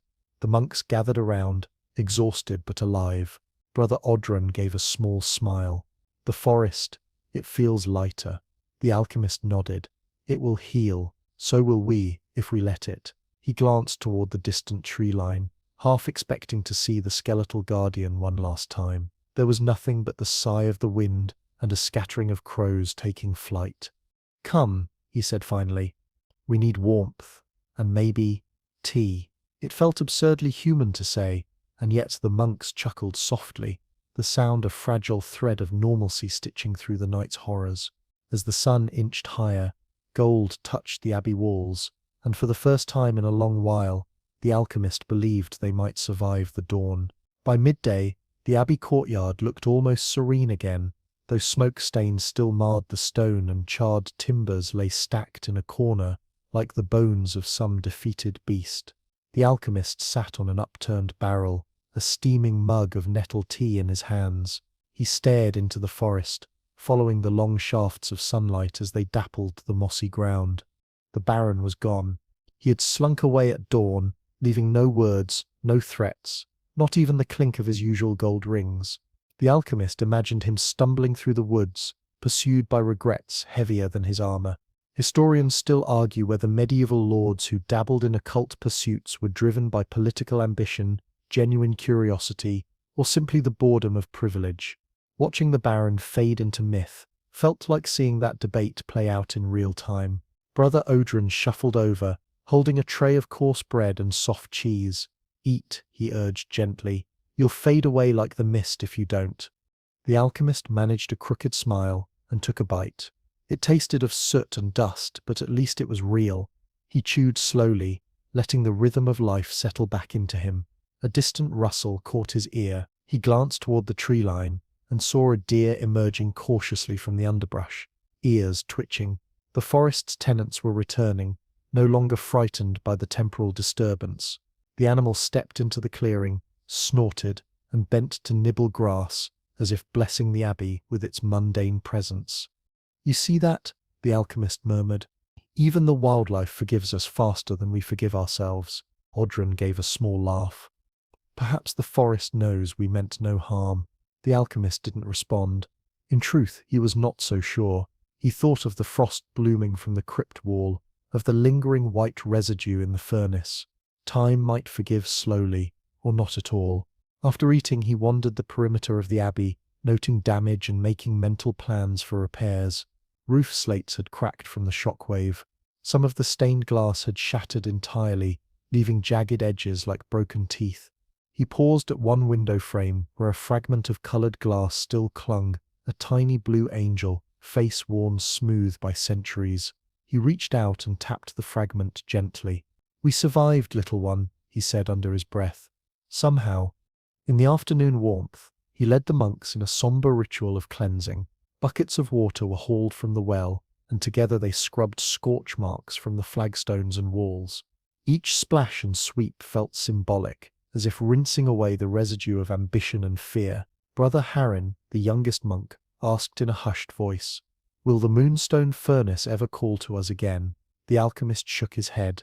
"Not if I can help it. Its hunger has been fed for the last time." Still, he couldn't deny that a tiny, treacherous voice in his mind whispered of the powder's power. 7 minutes was not much, but it was something. People had risked their lives for less. Quirky chronicles from the 13th century tell of so-called angel clocks that supposedly froze an hourglass for a single heartbeat, used by magicians to cheat at dice or avoid a swinging sword. He wondered now if those rumors were distant echoes of experiments like his own. By late afternoon, they gathered around the refectory table. Sunlight spilled through the high windows, painting the wood in warm squares. Birds chirped in the distance. The alchemist allowed himself to feel, for the first time in months, a fragile sense of peace. But peace brought reflection, and reflection brought guilt. He remembered the skeletal guardian, the hand on his shoulder in that frozen forest, and shivered despite the warmth. Had that been a hallucination from exhaustion, or something older than the abbey itself, watching the boundary of time? Historians still debate whether medieval visions were purely psychological or touched by the mystical. Having felt the pause of the world, he no longer felt qualified to dismiss anything. That night, as twilight deepened, the alchemist climbed the half-broken bell tower alone. He watched the sky turn violet, then black, pierced with the first timid stars. The forest below swayed gently, and in that movement, he saw the measure of true time, not frozen or twisted, but flowing like a deep river. He whispered into the night, "I'm done with this." The wind answered softly, carrying the scent of pine and damp soil. Somewhere, an owl hooted, and the rhythm of nature seemed to close over the abbey like a blanket. He descended, his heart a little lighter. In the dormitory, the monks were already snoring, and the candlelight flickered like sleepy eyelids. The alchemist lay on his straw mattress, staring at the wooden ceiling. He knew the coming days would be hard, repairing the abbey, guarding their secret, living with what they had done, but for the first time in a long while, he believed he could sleep without the echo of ticking gears in his mind. Outside, the forest breathed with him, as if both man and nature had agreed to move forward in time, together. Dawn broke soft and grey, washing the abbey in a mist that clung to the grass like spilled milk. The alchemist rose before the bells, though the bells themselves were still silent. The ropes had burned away during the furnace's tantrum. He wandered barefoot through the cloister, savouring the cool flagstones against his skin. It was the first morning in months where he felt no immediate dread, only the hum of a world that had remembered how to breathe. In the kitchen, Brother Odrin was already stirring porridge, his sleeves rolled up to reveal wiry arms that looked stronger than one might expect from a man who spent most of his days praying and gardening. He looked up with a grin. "You're awake early, which either means you've found enlightenment or you're out of tea," the alchemist chuckled, his voice still rough from sleep. "A bit of both." He poured himself water from a clay jug and sipped slowly, letting the cold liquid sharpen his thoughts. Historians still argue whether medieval monastic routines were truly as tranquil as paintings suggest, or if the rhythm of bells and chores was as taxing as life in the cities. This morning, the alchemist felt the truth leaning toward peace, at least until the outside world came knocking again. After breakfast, they began the work of real repair. Roof slates were hoisted up with ropes. Timber beams, half charred, were dragged into the courtyard to be cut into salvageable planks. As he laboured alongside the monks, the alchemist marvelled at how physical effort quieted the mental echoes of the furnace. Each heave and hammer stroke was like a little absolution. During a break, he leaned on a rake and gazed at the forest's edge. There, just beyond the tree line, a heron stood perfectly still in a patch of marshy grass, its long neck poised like a question mark. Then, with sudden elegance, it speared a frog and swallowed it whole. "You saw that?" Brother Heron whispered, appearing at his side. "I did," the alchemist said, smiling faintly. "Patience pays off, apparently." It reminded him of a quirky tidbit he had read in an old naturalist journal. Some 14th century manuscripts claimed that herons could stand so still they fooled the moonlight itself, becoming invisible to spirits. Whether true or not, the bird's stillness resonated with his own desire to disappear from the world's ambitions. By midday, sweat had plastered his hair to his forehead, and his arms ached with honest labour. He paused to drink from the well, watching the reflection of clouds drift in the water. For a fleeting moment, he imagined time freezing again, the ripples stilled, the world on pause. His stomach turned at the thought. He had chased that power, and it had nearly devoured him.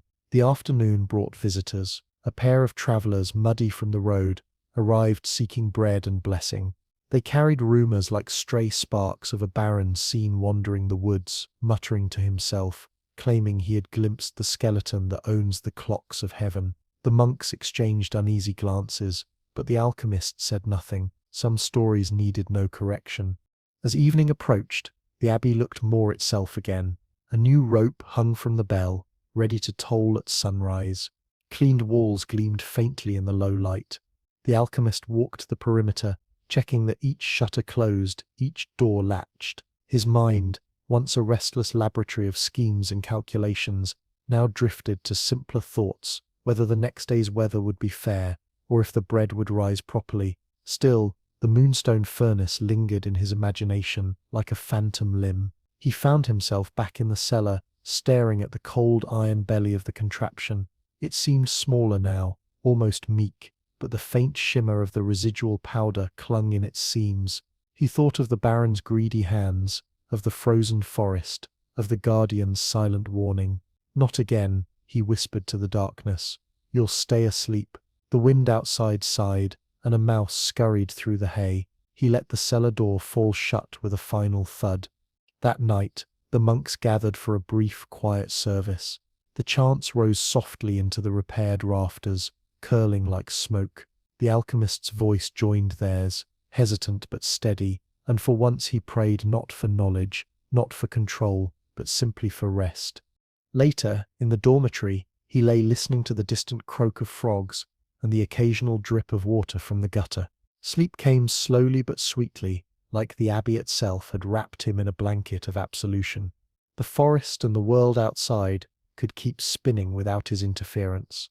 He had no desire to hold it still ever again.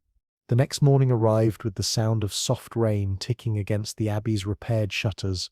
The alchemist opened one eye and saw grey light filtering through the narrow window slits, painting the stone walls with a misty glow. He stretched, feeling the ache in his shoulders from yesterday's repairs, and for once it was the satisfying ache of a man who had lifted wood and hammer rather than cauldrons of ambition.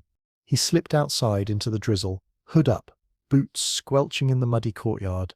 The air smelled clean, washed of ash and burnt oil, and somewhere far in the forest a woodpecker tapped an irregular rhythm. He walked the perimeter slowly, as though patrolling against ghosts. The Baron hadn't been seen for 2 days. Rumour from the travellers suggested he had gone deeper into the northern marshes. Some said he was searching for the second furnace, though no such thing existed. Historians still argue whether certain medieval nobles, obsessed with alchemy, actually funded secret forges in the wilderness, or if such tales were mostly peasant gossip to explain the sudden wealth or sudden disappearance of a lord. Either way, the alchemist pictured the Baron stumbling through bogs, muttering at reeds, chasing shadows of power that had already burned him. Mid-morning brought the gentle chaos of the market wagon. Once a week, a creaking cart drawn by 2 shaggy mules arrived from the village, bringing flour, onions, and whatever else the monks couldn't grow themselves. The driver, a woman named Marla, had a knack for stories. Today she arrived soaked, hair plastered to her cheeks, and her first words were, "Saw your Baron last night." The alchemist paused mid-stacking of firewood, and he was standing on the bridge into town yelling at the river, said the water stole his hours and he wanted them back. Folks kept their distance. He had that hungry look. Brother Odrin muttered a prayer under his breath, and the alchemist felt a pang of reluctant pity. Power had hollowed the Baron into a walking echo. Still, better he haunts the rivers than these halls. After unloading the wagon, Marla lingered to warm herself by the kitchen fire. Between sips of broth, she shared a quirky tidbit. She swore she'd seen a cluster of glowworms under the bridge that pulsed in rhythm, like tiny lanterns trying to talk to him. It sounded fanciful, yet the alchemist knew odd things did cluster around broken men. He wondered if the forest itself was trying to warn the Baron or mock him. The rain eased to a drizzle by afternoon. The monks resumed their quiet work, copying a manuscript about medicinal herbs, repairing the chicken coop, kneading bread. The alchemist retreated to the scriptorium, the only warm room with dry benches. He spread out the remaining sketches of the moonstone furnace, running his fingers over the ink lines. He should have burned them, he thought, but some stubborn corner of him still wanted to keep the memory of what he had built, even if he never used it again. He thought of history's many contradictions. Roger Bacon had speculated on time-altering properties of certain alchemical vapors, yet no proof survived beyond rumor. Scholars argued endlessly over whether Bacon was a genius or a fraud with good handwriting. Perhaps one day, if these sketches were ever found, future historians would argue about him in the same way. He chuckled softly at the thought. Anonymous fool nearly froze a forest. Discuss. Late in the day, the rain stopped entirely. The air smelled of wet moss and distant wood smoke. He joined Brother Harren on a slow walk along the tree line, where puddles reflected fractured bits of sky. A deer appeared, head lowered to sip from a pool, and for a heartbeat the alchemist imagined reaching out to hold that instant forever. Then he caught himself, exhaling the impulse. Not all beauty must be bottled. They paused by a fallen log, moss-covered and teeming with life. Tiny mushrooms sprouted like miniature parasols. A snail crept across the slick wood, leaving a silver trail. The alchemist crouched to watch, his voice almost a whisper. 7 minutes would be enough to watch this forever, but I'd rather just wait for it to finish the journey. Brother Harren glanced at him. A different man speaks today. Perhaps, he said, rising, or perhaps just a tired one. Evening arrived with streaks of gold breaking through the grey. In the refectory, the monks shared bread and boiled greens. Laughter was soft, but it existed again. They spoke of planting more beans in spring, of patching the road to the well. No one mentioned the Baron, no one mentioned the furnace. After supper, the alchemist climbed the bell tower to watch the sunset over the dripping forest. Mist curled like smoke from the undergrowth, and a single crow cut across the sky, cawing once before vanishing into the shadows. The world felt heavier and gentler at the same time. He leaned against the stone and let the cool wind dry his damp hair, thinking that maybe, just maybe, this would be the last season he spent haunted by the ticking silence of stopped time. As darkness fell, the abbey lights flickered to life, golden through the wet glass. The alchemist descended, letting the smell of wet stone and warm bread guide him back inside. Another night, another soft surrender to the ordinary, a miracle he had almost forgotten how to cherish. The following morning dawned with a chill that clung to the abbey stones like a wet cloak. Mist pooled in the hollows of the forest, and droplets hung from the eaves, each one trembling in the weak light. The alchemist rose slowly, feeling the familiar pull of age in his joints. For the first time in months, he woke without that frantic pulse of urgency behind his eyes. No desperate need to prepare powders or recalibrate the furnace. The world could simply be. He strolled toward the cloister garden, now a muddy patch of cabbage and half-sodden herbs. A robin hopped across a puddle, cocking its head at him like an impatient supervisor. He smiled at the tiny judge and bent to check a row of mint leaves, rubbing one between his fingers to release its clean, sharp scent. Ordinary mornings like this had always slipped past him in the shadow of his obsession. Around mid-morning, a distant horn echoed from the village road. He froze, expecting trouble, but it was only a shepherd moving a restless flock. The bleating rose and fell like a seesaw of complaints. A few monks leaned over the wall to wave, and the shepherd returned the gesture, calling something about the mad baron, now camping under the bridge, with a tent made from torn tapestries. The alchemist exhaled slowly. At least the danger was not here. He returned to the workshop, now cleaned of moonstone dust and forbidden sketches. Only a single shelf of notebooks remained, detailing the harmless portions of his experiments, tinctures of rosemary, small bronze astrolabes, and one thoroughly unimpressive attempt at making artificial pearls. He found himself tracing the spine of a weathered manuscript on medieval metallurgy. A mainstream historical fact floated up, unbidden, in the 14th century. Cologne had developed a form of brass so consistent it was prized across Europe, yet nobody outside the guilds knew the exact method. Secrets had always shaped history. A knock interrupted his musing. Brother Odrin appeared with a small bundle of letters, 3 pieces of rough paper bound in string. The abbey hadn't received post in weeks. The first letter was from the village mayor, politely begging them to confirm that the baron would not be returning to reclaim taxes after his eccentricities became widely known. The second was from a scholar in Ghent, still debating in ink whether time could truly be stilled by any alchemical means. Historians still argue, the letter droned, whether the supposed 7-minute formula was metaphor or substance. We remain unconvinced by all such rural legends. The alchemist snorted softly at that. If only the man knew how close his quill had skated to the truth. The third letter, oddly, bore no seal. Inside, in a scrawled, shaky hand, "You stole my hours, I will take them back."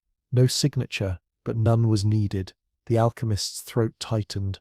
He folded the paper carefully and set it atop the cold workbench. He considered burning it, but decided against it. Threats were like crows. You ignored them until they either flew away or left something unpleasant behind. By afternoon, a light snow began to fall, soft as sifted flour. It coated the abbey roof in delicate white and softened the world to a hush. The alchemist and Brother Harin walked the cloister, their boots crunching faintly. The snow carried a peculiar peace, though the alchemist noticed tracks by the outer wall, boot prints, half filled with meltwater, too large for any monk. He crouched, touching the edge, not fresh but recent. Inside he warmed his hands by the kitchen fire, while the monks prepared their modest stew. Brother Odrin shared a quirky tidbit to lighten the mood. In medieval Venice, he claimed, some glassmakers believed standing under falling snow before dawn could reset a person's creative energy. Whether true or not, the alchemist chuckled and held his palms toward the falling flakes outside, pretending to absorb inspiration through his skin. Night fell early under the snow clouds. The abbey felt like a pocket of candlelight floating in the dark forest. The alchemist wrote a single line in his notebook before bed. 7 minutes taught me the weight of eternity. He wasn't sure if it was poetry or confession. He closed the book, listening to the muted wind against the shutters, and for the first time in many months, he allowed himself to drift towards sleep without calculating the moon's rise. Yet in the corner of his mind, behind the drowsy veil, lingered the image of the Baron under the bridge, staring into the black water as snow fell into his tangled hair. And though the alchemist tried to let the thought go, he knew the story was not entirely finished. The snowfall deepened overnight, laying a thick quilt over the woods. Morning brought the hush of winter's breath, and the abbey stirred more slowly than usual, as though time itself had been gentled by the frost. The alchemist awoke to muffled bells and the faint creak of wooden beams contracting in the cold. He wrapped himself in a woolen robe and stepped into the corridor, where Brother Harin was already sweeping snow from the thresholds. "Looks like we're sealed in for the day," Harin said, nodding to the curtain of white beyond the archway. The forest, too, seemed asleep, branches bowed, the usual rustle of birds and small creatures silenced. Down in the scriptorium, the alchemist spread out the Baron's unsigned letter again. The ink had bled slightly from the damp, but the words still crawled across the parchment like a curse. "You stole my hours. I will take them back." He wondered whether the Baron truly believed time had been stolen from him, or if, in his warped ambition, he had simply projected failure onto others. History is filled with men like that. Napoleon, for instance, had once blamed astrologers for a lost battle, yet the letter made a point the alchemist couldn't ignore. The powder had frozen time, but at what cost? Had it simply paused the world around the user, or had it borrowed that time from another place? Historians still argue, he murmured to himself, whether temporal manipulation in alchemical texts was ever literal or merely allegorical. He now suspected the truth was murkier. Alchemy loved paradox. The day passed quietly. Snow climbed higher up the abbey walls, draping even the gargoyles in soft caps. In the refectory, the monks played a slow game of draughts by the fire. Brother Odran shared another strange anecdote, how in 1327, a hermit in Cornwall had supposedly created a time-stopping spell using owl feathers and fermented mistletoe. He died, of course, mid-chant, likely from the fermented mistletoe. Late that evening, the alchemist went to the cellar to check the roots and salted fish. There, among the shadows, he noticed the tiniest flicker of movement, a scrap of parchment nailed to the beam. He plucked it down, a map, crude, drawn in charcoal, but unmistakable. It showed the abbey, the bridge, and a trail marked with the symbol for fire. The Baron had been here. Recently, he returned upstairs in silence, said nothing at supper. Instead, he went to his chambers and opened his oldest notebook, the one bound in green goatskin. Inside were notes he'd once vowed to destroy, contingency theories, counter-formulas, and one recipe labeled "Only Extinguisher." It had never been tested. The powder of the moonstone furnace froze time for 7 minutes, but the extinguisher, if it worked, would sever that connection. Not pause it, not borrow, it would end the link, likely permanently. Creating it required ingredients far more arcane than moonstone. One of them, interestingly enough, was cow's urine. aged precisely 7 weeks and stored in an iron vessel. A quirky bit of alchemical lore claimed the ammonia helped neutralize the temporal membrane.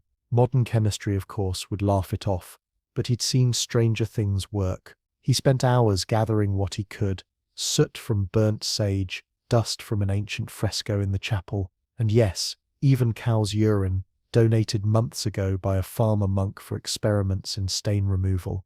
It was more luck than planning, but perhaps luck was its own kind of alchemy.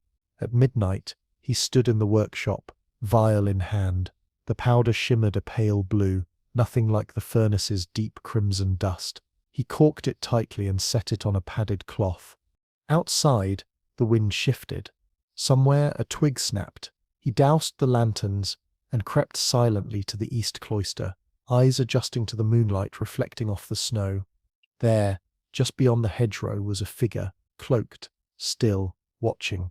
The alchemist did not speak. He merely held the small vial aloft in the moonlight, then lowered it slowly.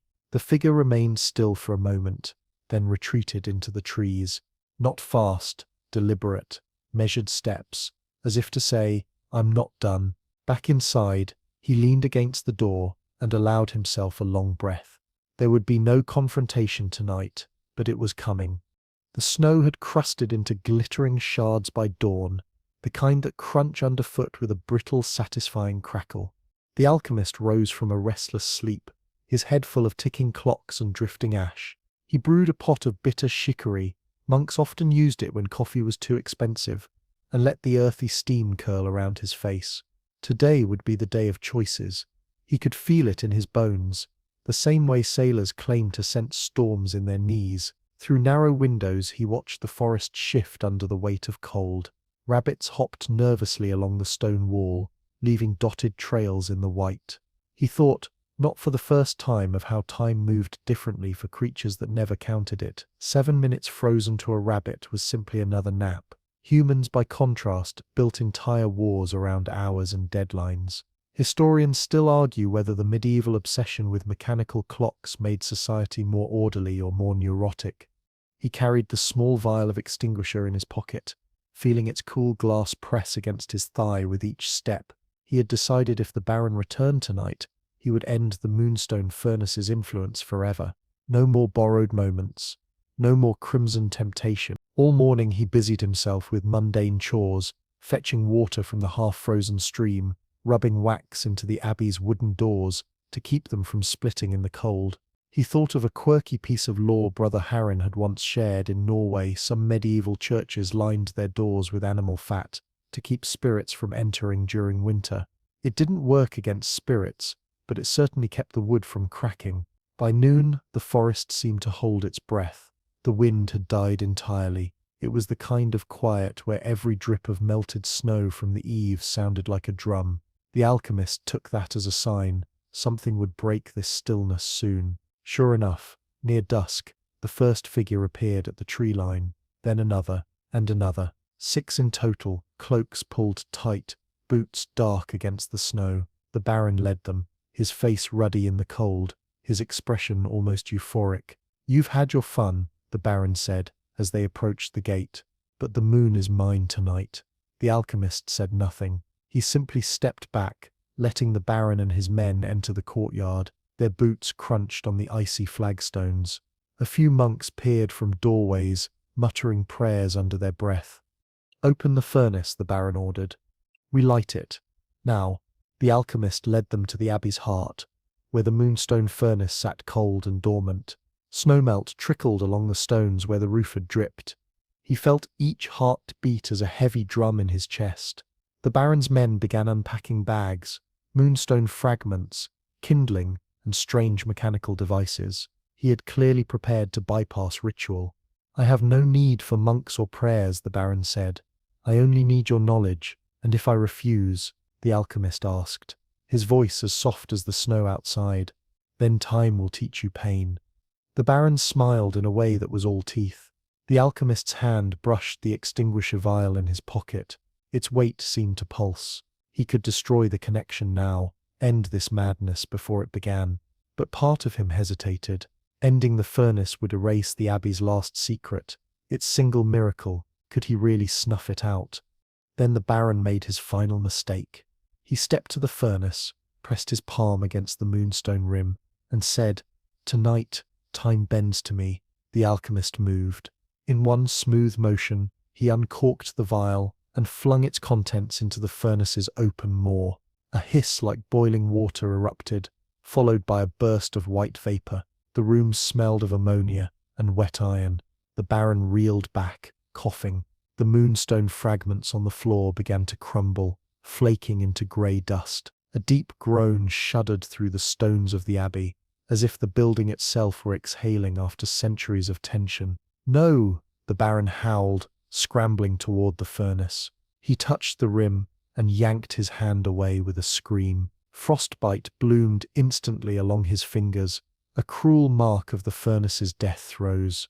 Then, silence. The moonstone furnace was dead. Its inner core had gone black. No crimson glow, no hum. Whatever bridge it once held to the stream of time had snapped. 7 minutes would never be stolen again. The Baron collapsed to his knees, wheezing clouds of cold breath. His men hesitated, unsure whether to help him or flee. One by one they backed toward the gate, spooked by the stillness that followed the hiss. The alchemist stood quietly, letting the weight of the moment settle on his shoulders. He had done it, and for the first time in years he felt old, ancient, even as though he too had been keeping time in a bottle and had just uncorked his own years. Snow began to fall again, soft and slow, muffling the world in white. The Baron staggered out into the snow, his men trailing behind like shadows. Their torches sputtered in the wind, scattering sparks into the night, but no one dared look back at the abbey. By the time they reached the tree line, the forest swallowed them whole.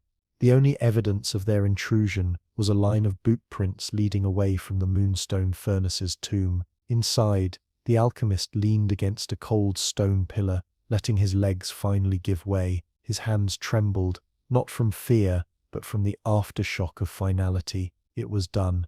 7 centuries of whispered ritual and stolen time had ended with a splash of chemical hiss. Brother Harin appeared from the cloister doorway, clutching a candle whose flame wobbled in the draught. "Is it gone?" he asked. The alchemist nodded. "It will never wake again." Harin's shoulders sagged in both relief and mourning. For all its danger, the furnace had been a strange comfort, proof that the world still held magic in forgotten corners. Historians still argue whether medieval monasteries preserved knowledge or hoarded it, keeping the common folk in awe and fear.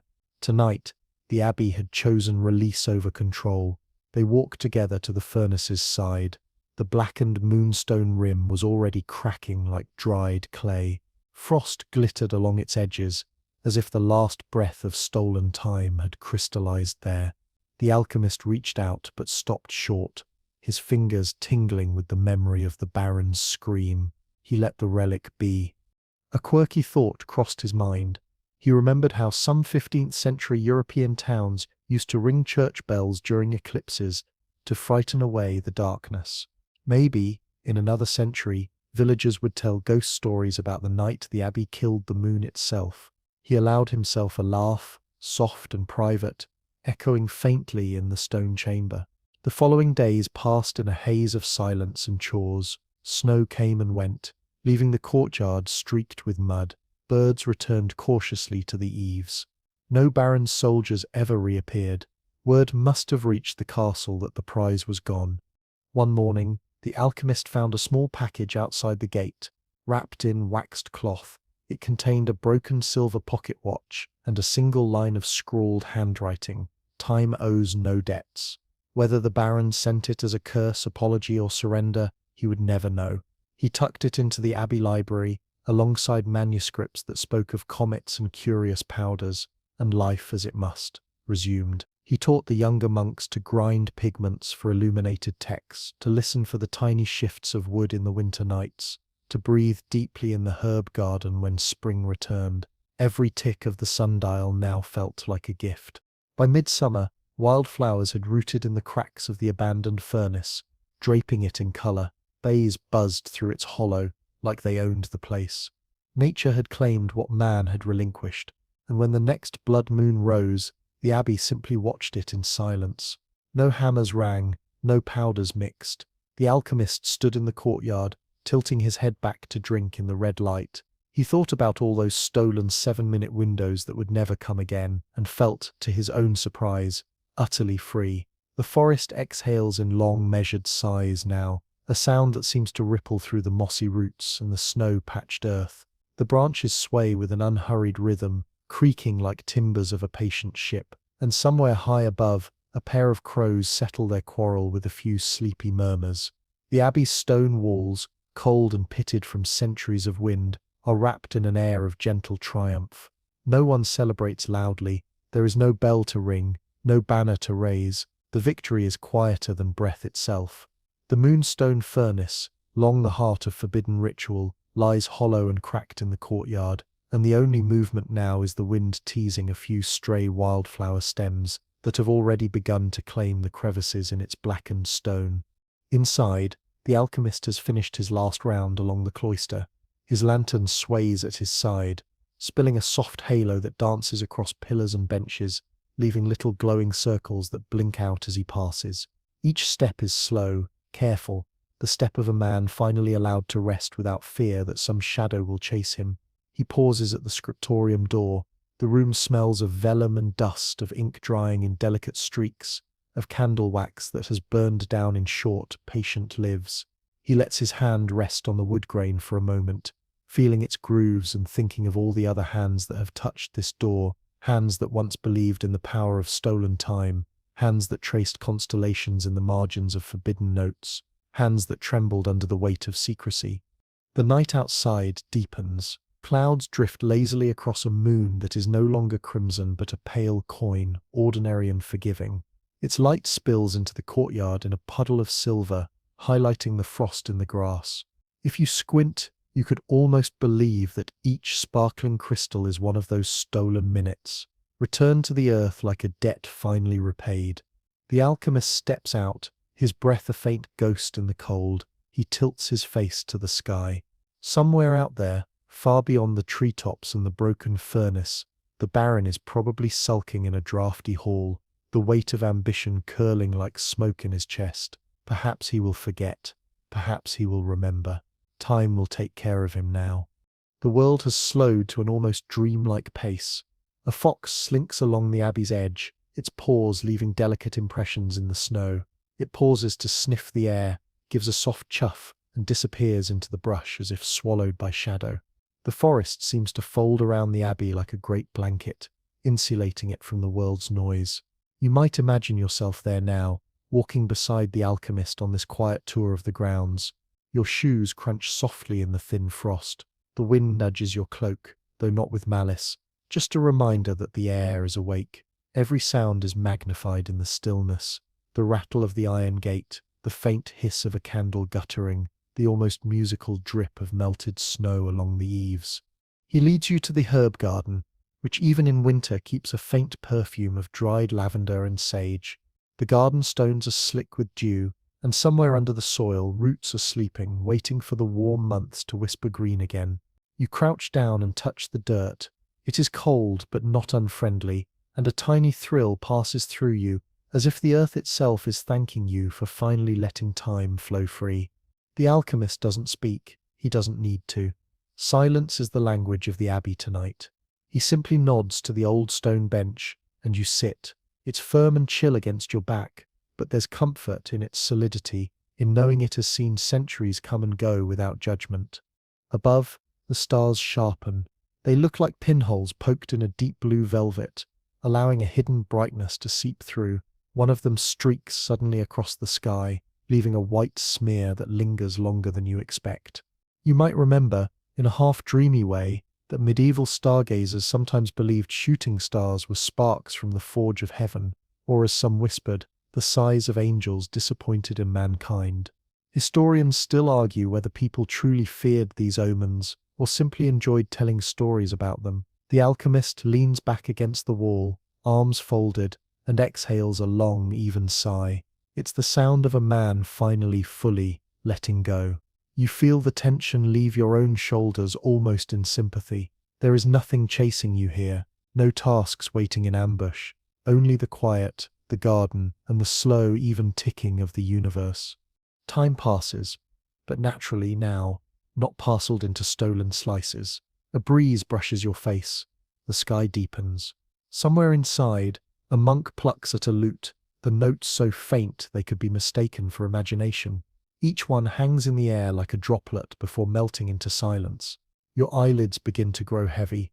They flutter once, twice, as the alchemist begins a slow walk back toward the dormitory. You follow, steps matching his pace, guided by the soft, golden rectangles of candlelight spilling from the windows. When he pushes open the heavy oak door, it groans in a way that somehow feels like a lullaby, the abbey itself humming you toward rest. Inside, the air is warmer. It smells of hay, beeswax, and the faintest ghost of cinnamon from the kitchen. The alchemist lights one last lantern and hangs it by the stair. Its glow is steady, like a guardian promising to keep watch. He gestures for you to settle, and you do, sinking into a simple cot with a woolen blanket. The mattress is lumpy but comforting, the sort of uneven surface that feels more real than any modern perfection. He offers a final nod, then retreats to his own corner. Soon the room fills with the soft chorus of sleep, the occasional sigh, the shuffling of blankets, the tiny scratch of a mouse somewhere behind the wall. Outside, the wind moves through the forest with a hushed rhythm, like distant ocean waves. In your half-dreaming state, you think of all the stolen minutes, all the 7-minute freezes of the world that will never return. You realize they were never needed. Life is enough when it is simply lived. The weight of that understanding is like a warm quilt over your thoughts. Your breathing slows. The last candle flutters. Shadows stretch like long fingers across the stone floor, then dissolve into darkness. The abbey sleeps, the forest sleeps, and you drift with them, safely cradled in the gentle hands of a night that asks for nothing but your surrender to rest. Time, free at last, carries you quietly into dream.